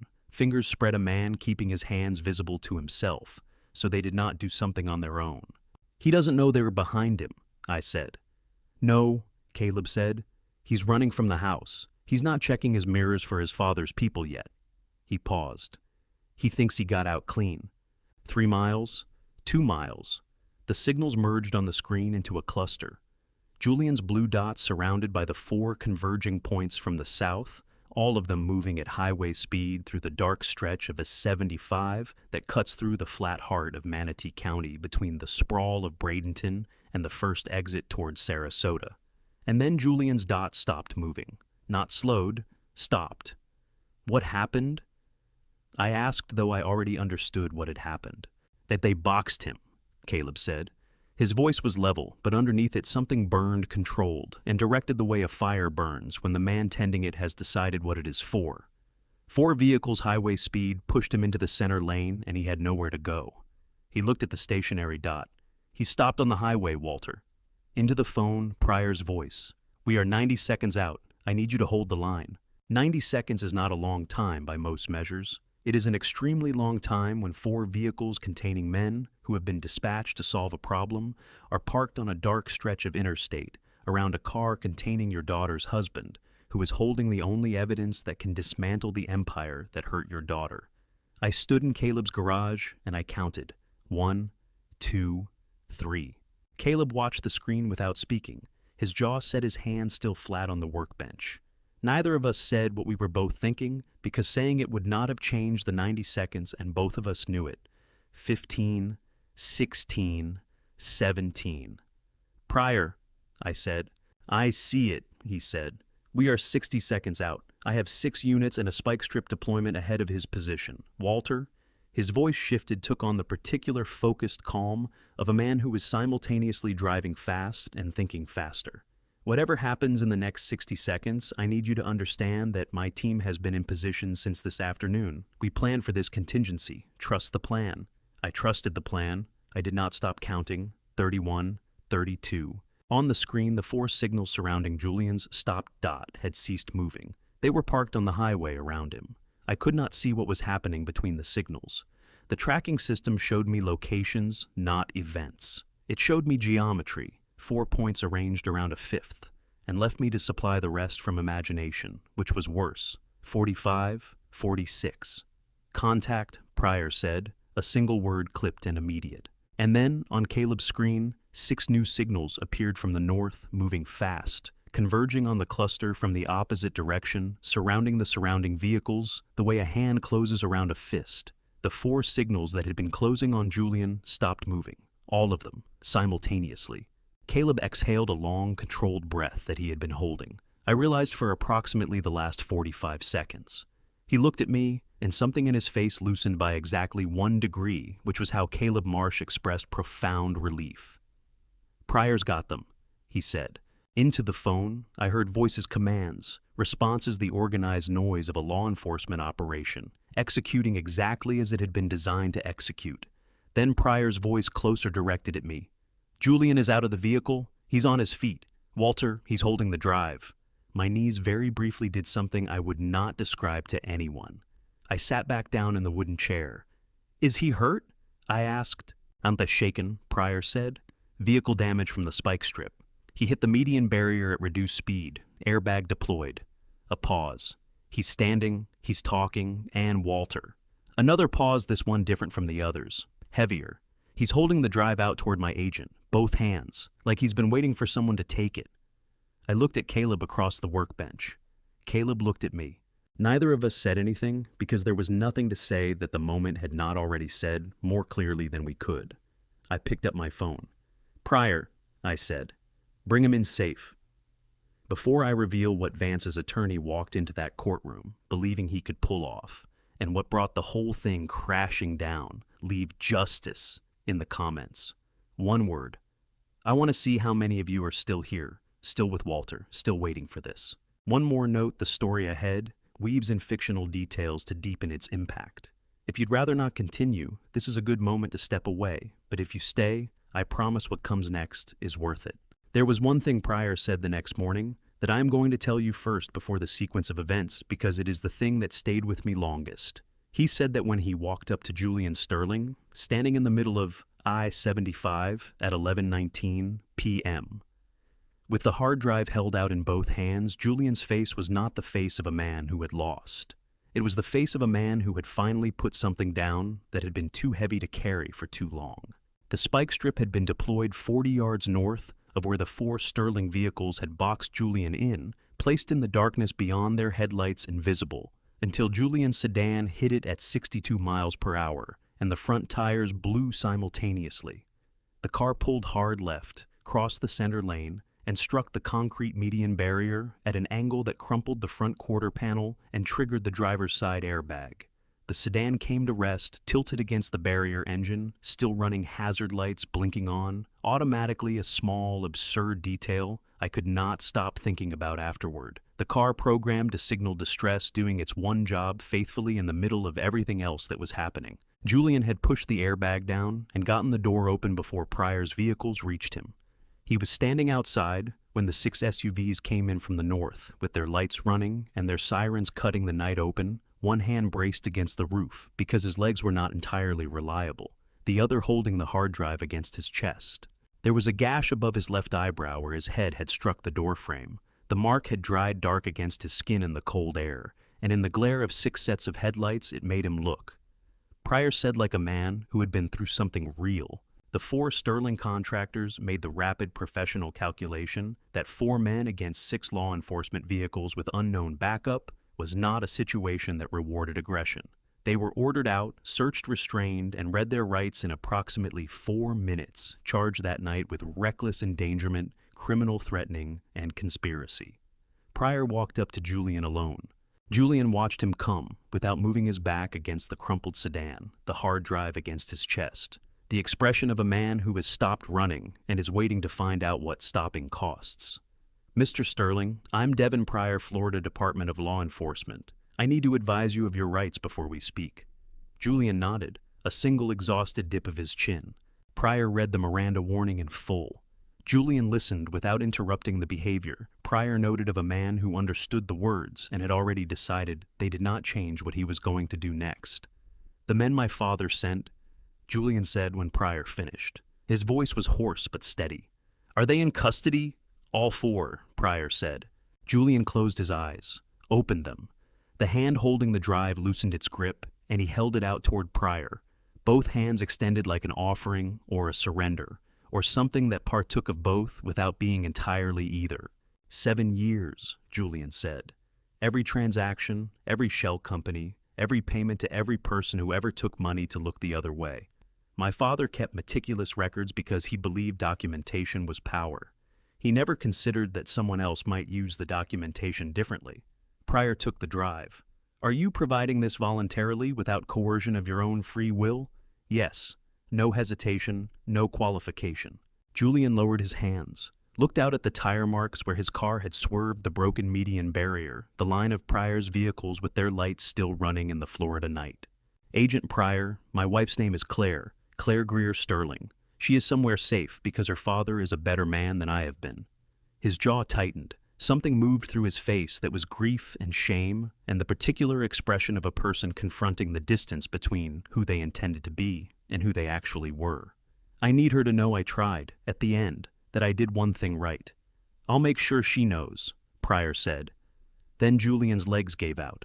Not a collapse. He simply sat down against the crumpled sedan, the way a man sits when he has been standing on willpower alone for 48 hours, and the willpower has run its course. He sat on the asphalt with his knees up and his face in his hands, and his shoulders shook with something that was not crying exactly, but lived in the same neighborhood as crying and hurt just as much. Pryor crouched down beside him. He did not say it was going to be all right. He said, "We've got you. You're safe now. Stay right here." Pryor stood up, walked 20 feet north, and called me. "It's done," he said. "Julian is with us. The drive is in my hand." A pause. "Walter, it's done." I pressed my free hand flat against my sternum, against the place where something had been wound tight for 4 days, and felt it loosen by 1 full degree. "Go read it," I said. "Call me when you know." I hung up. Caleb was looking at me from across the workbench. "Well," he said. I looked at my oldest friend, the man who had driven 40 minutes in the rain, without asking why, wrapped my daughter's ribs with steady hands, placed a tracking device under a vehicle in a crowd, and sent me one word when it was done. "It's done," I said. Caleb picked up his coffee, drank it, set it down. "Good," he said. Pryor called back at 2:41 a.m. I had not moved from the wooden chair in Caleb's garage. Caleb had fallen asleep in his own chair 20 minutes earlier, head back, arms crossed, breathing with the deep regularity of a man whose conscience permitted him the luxury of sleep at 2 in the morning because he had done everything that was required of him and done it correctly. I had watched him sleep and felt a complicated affection for him that I did not have the vocabulary to properly describe, the kind of feeling that accumulates between men over decades and never gets said out loud and does not need to be. I answered on the first ring. "Walter," Pryor said. His voice was different from the voice that had said, "It's done," 90 minutes earlier. That voice had been relieved. This voice was something else, tighter, more electric. The voice of a man who has opened a box expecting to find something significant and has found something that exceeds the category of significant entirely. "Tell me," I said. "I'm sitting in my car in the parking lot of the Sarasota field office." he said, with my laptop connected to the drive, and I need you to understand something before I tell you what's on it. I need you to understand that in 19 years of financial crimes investigation, I have never not once seen documentation this complete. My hand tightened on the phone. How complete, I said. 7 years of dual ledger accounting, 2 parallel financial systems running simultaneously, one for public filings, one for everything else. He paused and I heard the sound of him scrolling, clicking, moving through files. 17 separate real estate development projects used as laundering vehicles. The money comes in as investor capital gets cycled through construction cost overruns that don't correspond to any actual construction and comes out as clean revenue. Another pause. Walter, there are wire transfer records going back to 2017. Every shell company, every offshore account, every intermediary. It's all annotated. Vance Sterling kept notes on his own transactions the way an academic keeps footnotes. And the officials, I asked. The names Harwick gave us, all 23 of them, Pryor said. Confirmed and expanded. There are 31 names in this file, Walter. Judges, commissioners, state legislators, a federal procurement officer in Tampa. His voice tightened further. This goes considerably higher than Manatee County. I sat with that for a moment. Outside, the first suggestion of pre-dawn gray was beginning at the edge of the tree line, not light, yet just the absence of full darkness, the sky deciding which direction it intended to go. What do you need? I asked. I need to make 2 calls, Pryor said. The first one is to the FBI field office in Tampa. This crosses into federal jurisdiction on the money laundering alone, and I need them brought in tonight while everything is still moving too fast for Sterling's people to get ahead of it. The second call is to a federal magistrate judge in the Middle District of Florida, a judge I have used before and trust who is not on this list. A pause. I need asset freezes and a passport hold on Vance Sterling in place before the sun comes up. If he wakes up tomorrow morning with his accounts accessible and his passport in his desk drawer, we have a problem. Make the calls, I said. I will. But Walter, he stopped. When he spoke again, his voice had dropped a register, quieter, more direct to the voice he used when he was saying something he wanted to make sure landed correctly. There is one more thing on this drive, a folder labeled with Julian's initials. Inside it are copies of the documents Julian gathered when he was trying to leave the apartment listings in Tampa, the correspondence with the family law attorney in Sarasota, the bank statements from the separate account before it was frozen. A long pause. He had been planning it for 14 months, Walter. He had a whole life mapped out. 2 plane tickets purchased for a Friday in April, Tampa to Denver. He was going to take Claire somewhere no one from the Sterling family had connections. The garage was very quiet.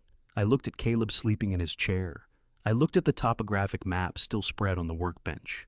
I looked at the cold coffee in my cup and the grain of the wooden table and the crack in the concrete floor that had been there since Caleb poured the slab 12 years ago. He bought 2 tickets, I said. My voice came out lower than I intended. Tampa to Denver, April 19th. Pryor's voice was careful. The departure date was 3 weeks after the night in the wine cellar. I pressed my eyes shut for a moment. Behind them, I saw Claire at 9 years old, gap-toothed, laughing at something I had said at the kitchen table, in a house that was full then. I saw her at 22, graduating in the rain because the outdoor ceremony had not been moved indoors, and she had laughed about it. I saw her standing in my doorway in the October rain, with her arm pressed against her ribs. I opened my eyes. Make your calls, Devin, I said. Do what needs to be done. I will. A brief pause. Get some sleep, Walter. The next 72 hours are going to be loud. He hung up. I sat in the garage for another few minutes, listening to Caleb breathe and the night insects and the distant sound of a train moving through the Manatee County darkness somewhere to the east. Then I picked up my phone and opened the contact I had saved under a name that was not Marcus Webb's name, because I had learned over the past 4 days to be careful about what I kept in searchable form. I sent one text, 4 words. It's time. Move now. Marcus Webb, 40 years old, investigative reporter for the Bradenton Herald, had been sitting on the most significant story of his career for 4 days, with the professional discipline of a man who understood that timing was not a courtesy. It was the difference between a story that changed things and a story that got buried by a Friday news cycle and forgotten by Monday morning. He did not reply to my text. He did not need to.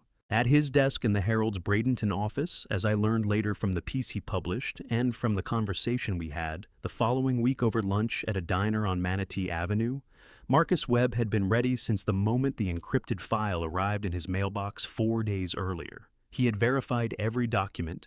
He had cross-referenced every name against Public Records Court, filings, property transfers, campaign finance disclosures. He had written 4 different versions of the lead paragraph, trying to find the one that was true without being incendiary accurate, without being careful in the way that protected the wrong people. He had his editors on standby. He had his legal team on standby. He had a photographer whose work was already formatted and captioned. When my text arrived at 2:58 a.m., Marcus Webb pressed publish. I did not know that yet sitting in Caleb's garage. I only knew that I had done the last thing that was mine to do. Tommy Marsh called. At 3:15 he had been working through the night at Frank's kitchen table, and his voice had the wired, slightly elevated energy of a 22-year-old law student who has been running on coffee and purpose for 16 hours. The civil lawsuit filing was complete, he said. It would be submitted electronically to the Middle District Court at 8 a.m. when the clerk's office opened. Tommy, I said. Yeah. Go to sleep. A pause. Almost, he said. I want to make sure Tommy. I kept my voice even. You have done everything. It is done. Go to sleep.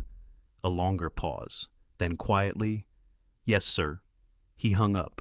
I set my phone down on the workbench. Across the garage, Caleb made a small sound in his sleep and shifted in his chair and settled again.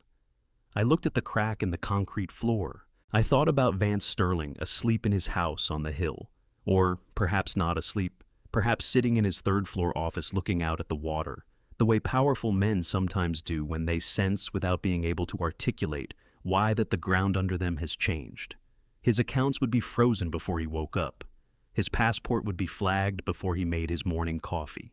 And at 2:58 a.m., while he slept or sat and looked at the water, the story of what he had built and what it had cost had begun moving through the internet at the speed that information moves when it is true and documented and has been waiting for a long time to be told.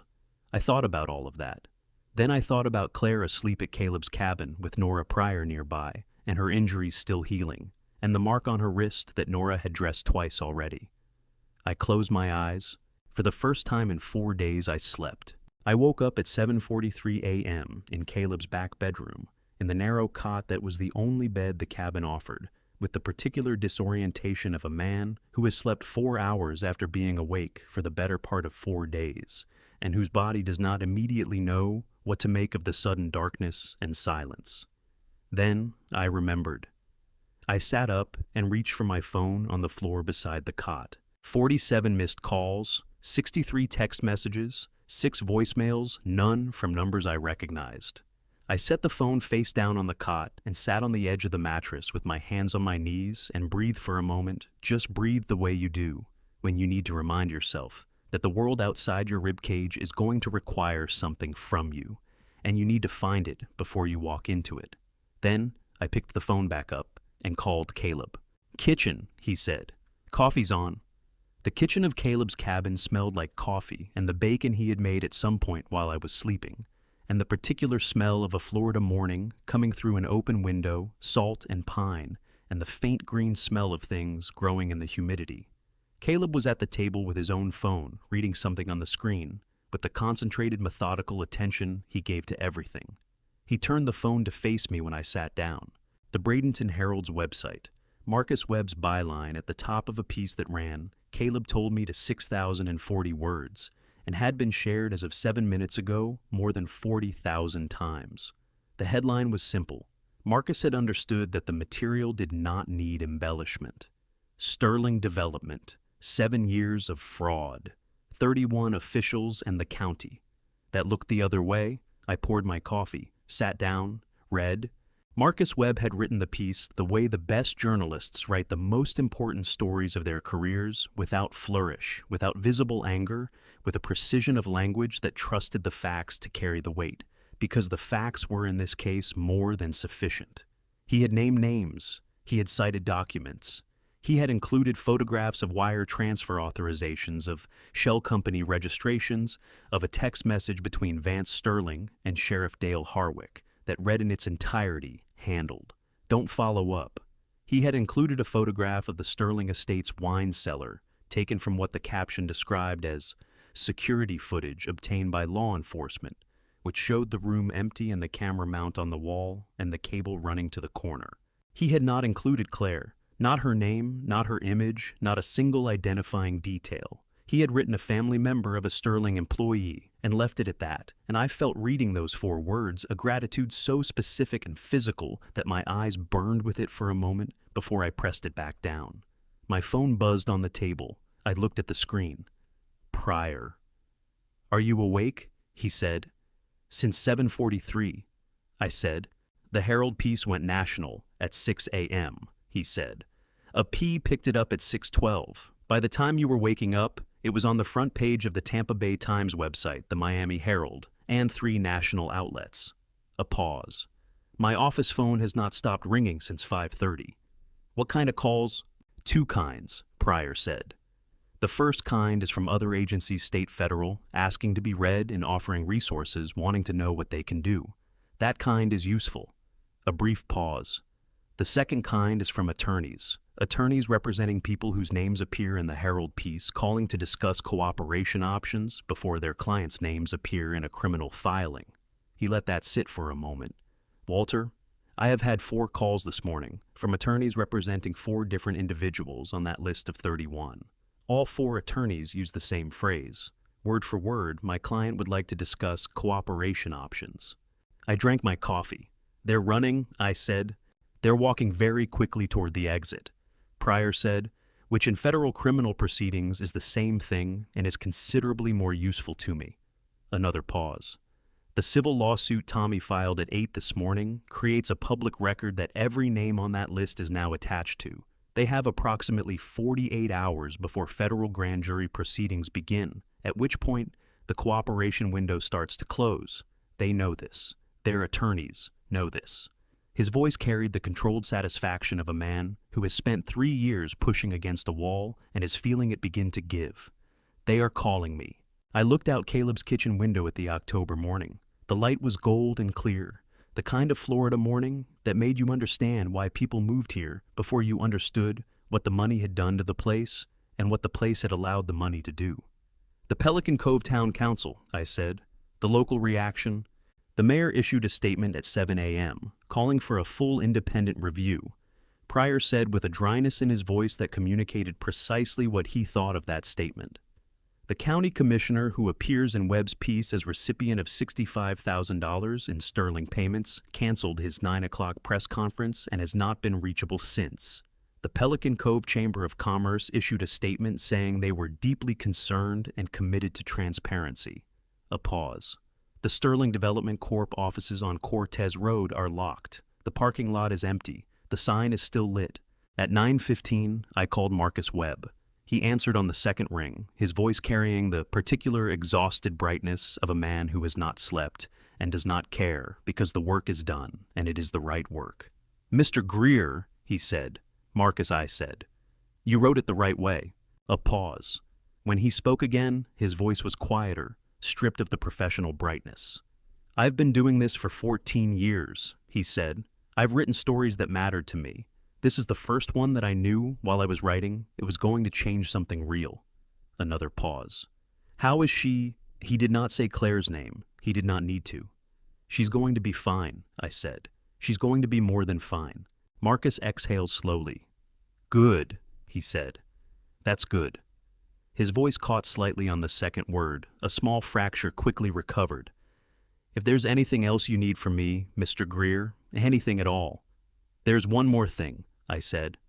"Not yet, but I'll call you when it's time." I was thinking about Vance Sterling in his office on the 21st floor of a building in Sarasota, with his accounts frozen and his passport flagged and the story of everything he had built, running at 40,000 shares and climbing. I hung up and sat at Caleb's kitchen table and watched the light move across the floor as the morning advanced. At 11:40, Pryor called again. "The Pelican Cove Town Council called an emergency session," he said. All 7 members voted to suspend their contracts with Sterling Development Corp. Pending investigation. That is $420 million in active projects. He paused. Walter, the banks that carried the Sterling Development loans are calling their relationship managers. 2 have already issued notices of technical default based on the fraud allegations. The money is moving away from him, I said. The money evaporated, Pryor said. In about 6 hours, Vance Sterling went from being one of the most financially secure men in Southwest Florida to a man whose assets are frozen, whose business partners are issuing defaults, whose employees are not coming in, and whose name is on the front page of every newspaper in the state. A pause. And he hasn't made a single public statement. No, I said. He won't. You sound certain. I am, I said. Vance Sterling has spent 40 years controlling every story that touched him. He is not going to speak publicly now because he knows that anything he says becomes part of a record he no longer controls. I looked at the window at the gold October light. He's going to sit in that office and wait. For what? For whatever comes next, I said. Because that is what men like Vance Sterling do. They don't run, they don't beg, they wait because waiting has always been how they survived. And this time, what's coming next is going to arrive regardless of how long he waits for it. Pryor was quiet for a moment. I have a judge signing the arrest warrant at 6 p.m., he said. FBI Tampa is coordinating. We go in tomorrow morning 9 a.m. A pause.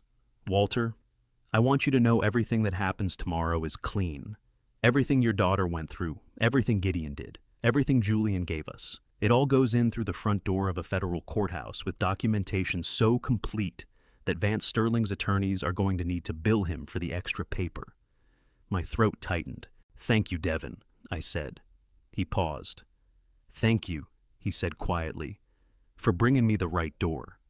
At 8:47 that evening, Pryor called one final time. Someone just knocked on my office door, he said. I'm going to need to call you back. He didn't call back that night. He didn't need to.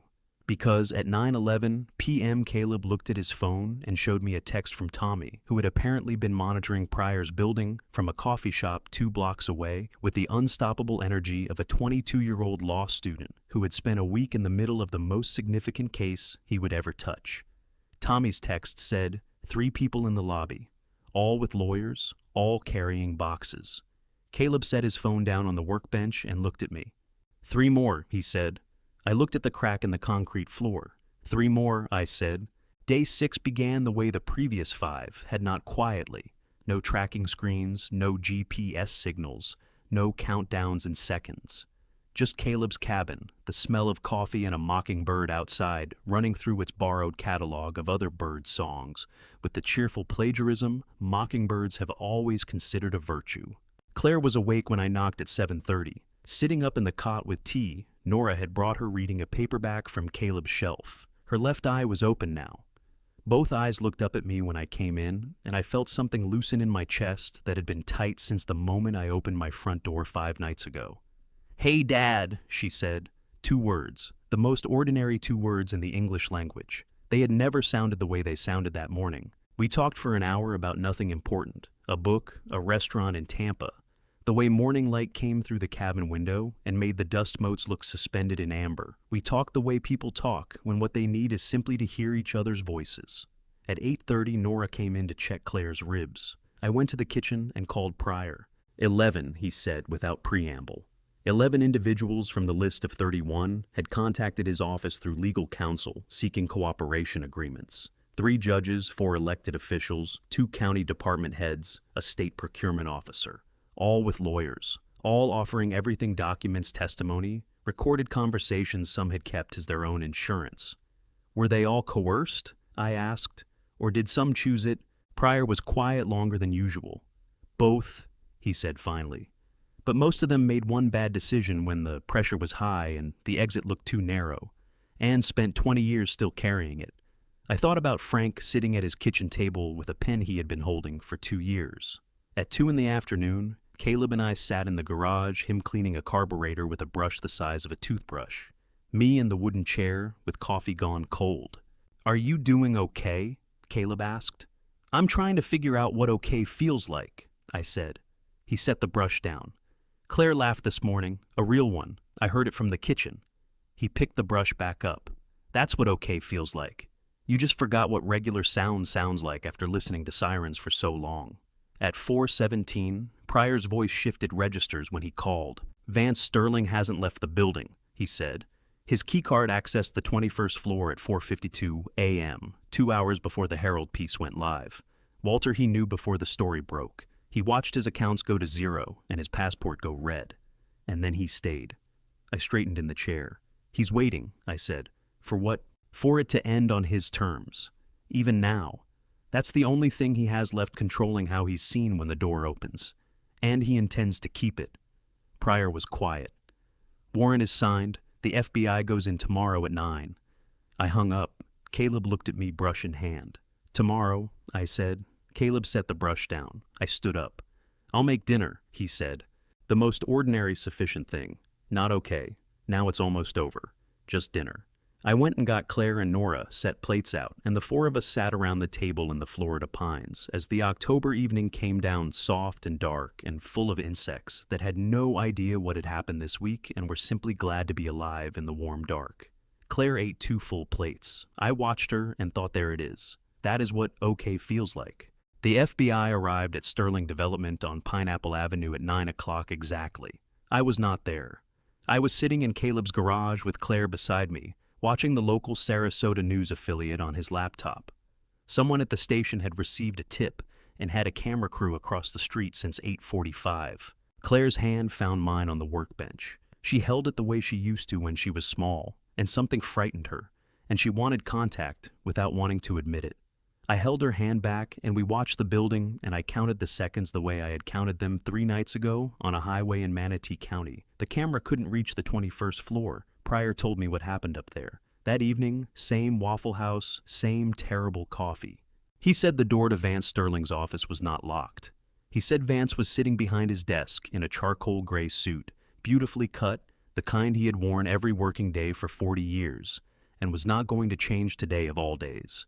On the desk, coffee still steaming. The Wall Street Journal opened to the markets section, a legal pad with 3 lines of handwriting, abandoned mid-sentence. Vance looked up when the agents came through the door. He did not stand.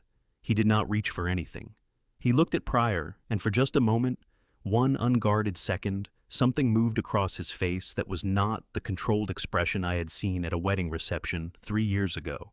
The expression of a man understanding fully and finally that the accounting has been completed and the numbers came out the way they were always going to come out. Then the mask came back. The lead agent read the arrest warrant. Vance listened without blinking. When it was finished, he set his coffee cup down carefully on the coaster, the way a man does a thing 10,000 times, until it requires no thought at all. He looked at Pryor. I've been waiting, he said, for you to find the right door. Quiet. Even. No defiance, no defeat. The statement of a man who had known since 4 in the morning that this was coming and had used those hours to decide exactly how he would conduct himself in this room. He stood up on his own schedule, straightened his jacket, adjusted his cuffs, held out his wrists. At 9:12, the camera caught them emerging through the main doors, 8 agents and 1 man in a charcoal gray suit, walking at a pace that was not hurried and not slow. Vance did not look at the camera. He looked straight ahead at the black SUV with its rear door already open. He got in. The door closed. The vehicle pulled into ordinary Sarasota morning traffic and became within 2 blocks simply a black car among other cars. Claire squeezed my hand. I looked at her.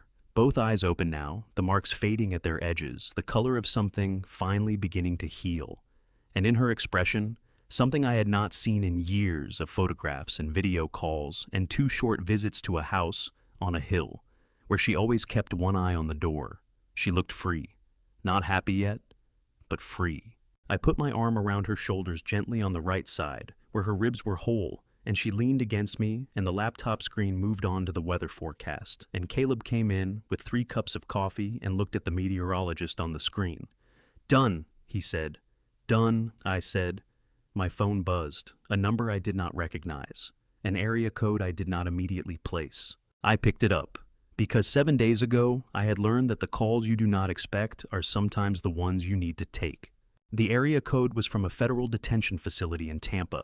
I answered on the third ring.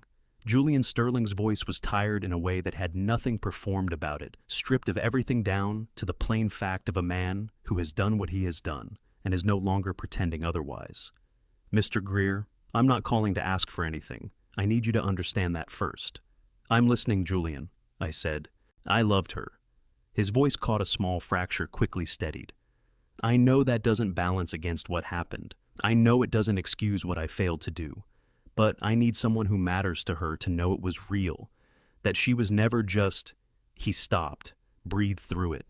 I sat on Caleb's workbench stool and thought about a folder on a hard drive, 2 plane tickets to Denver, 14 months of planning, separate accounts consultations with attorneys, apartment listings in a city far enough away that the Sterling name did not reach.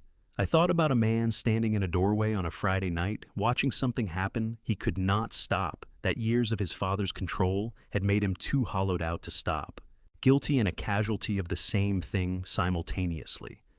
I hear you, Julian, I said. Not I forgive you. Not it's going to be all right. Just I hear you. Thank you, he said. Low, genuine. What comes next, the legal part that's between you and the courts? I won't speak to it. I paused. But who you choose to be after that is entirely yours. Don't waste it. A long silence, the kind where someone is actually absorbing something rather than waiting to speak. Yes, sir, he said.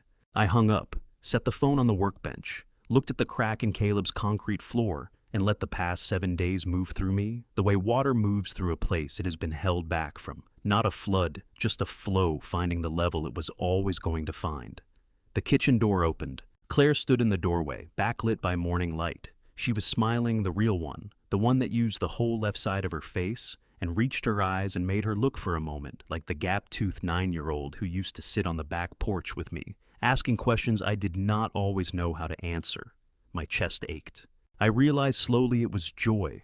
I had forgotten how joy feels when it arrives, after a long absence, how it aches almost like grief, how the eyes burn the same way for both. Who was that? She asked. Wrong number, I said. She looked at me long enough to know it wasn't, short enough to understand it was handled. Okay, she said. Nora made eggs, coming in. In a minute, I said. She went back inside. Through the open door, I heard Caleb say something that made Claire laugh. That real laugh, the one I had gone 7 days without the one Caleb had heard through the kitchen wall yesterday morning, and reported to me with the quiet accuracy of a man who notices what matters. Devin Pryor appeared in the garage doorway, plain jacket, dark jeans. He looked at me on the stool. He did not extend his hand or offer a summary or say anything at all. He simply nodded, once, slowly. Then he turned and walked to his car and drove away, and I listened to the tires on the gravel until I could not hear them anymore. Caleb came in with 2 cups of coffee, set one in front of me, sat down on the other stool without ceremony, the way he had been sitting beside me in difficult moments for 25 years, not to fix anything, just to be in the same room. I picked up the coffee, hot, strong, the way he always made it, because he had been paying attention for 25 years, and paying attention was how Caleb Marsh expressed everything he did not say out loud. I want to tell you one thing before I go. I did not win this because I was smart enough or because I had the right people. I won because the people who stood beside me, Caleb Gideon, Frank Devin Pryor, Tommy Marcus Webb, Rosa Delgado, with her 31 pages of careful handwriting, none of them were there because I paid them. They were there because they had reasons of their own. And the reasons people carry inside themselves, the ones that belong to them entirely, those are the ones that do not bend when things get hard. Vance Sterling had money, infrastructure, 40 years of leverage. What he did not have was a single person who stood beside him because they chose to. That was the difference. That has always been the difference. If something tells you the people around your children are wrong, if a voice goes flat over the phone, if a hand hides where it should not have to listen, act on it. Loving someone without acting on that love is just a feeling about yourself, dressed up as something you are doing for them. I am Walter Greer. I am 70 years old. I have a daughter who ate 2 full plates of eggs this morning and laughed at something Caleb said and asked me if I wanted to try that restaurant in Tampa next week. I told her yes. Hold the people you love close. Watch who you hand them to. And if you know a father who needs to hear this, share it with him. I will see you in the next one. I have told you this family story not because I am proud of every choice I made, but because I am honest about the ones I didn't make soon enough. I waited too long. I saw the signs and told myself I was wrong. I love my daughter and called it love protection. But love is not enough on its own. Love is a decision you make every day, and most importantly, on the days when making it costs you something. God put people in my path who had reasons of their own to stand beside me. Caleb, Gideon, Frank, Devin Pryor, Rosa with her 31 pages of careful handwriting. I did not deserve all of them, but they came anyway. My advice to you is simple. Don't be the father I was in those 14 months. If something feels wrong about the people surrounding your child, trust it. Act on it. The discomfort of being wrong is survivable. The alternative is not always. This is a family story about power and silence and what happens when both finally break. It is also a family story about family betrayal, not just of a daughter by a family she married into, but of a father by his own fear. Family betrayal doesn't always come from strangers. Sometimes it comes from the people who love you most and are simply too afraid to move. I believe that. I lived it. If this story stayed with you, leave a comment below. Tell me about someone who stood by you when it mattered. Share this with a father who needs to hear it. And if you haven't subscribed yet, consider this your sign. Family betrayal leaves marks, but the right people help you heal them. Thank you for staying with me until the end. The stories ahead contain fictional elements crafted for reflection and understanding. If that's not for you, no hard feelings. Choose what serves you best. But if you're staying, I'll see you in the next one.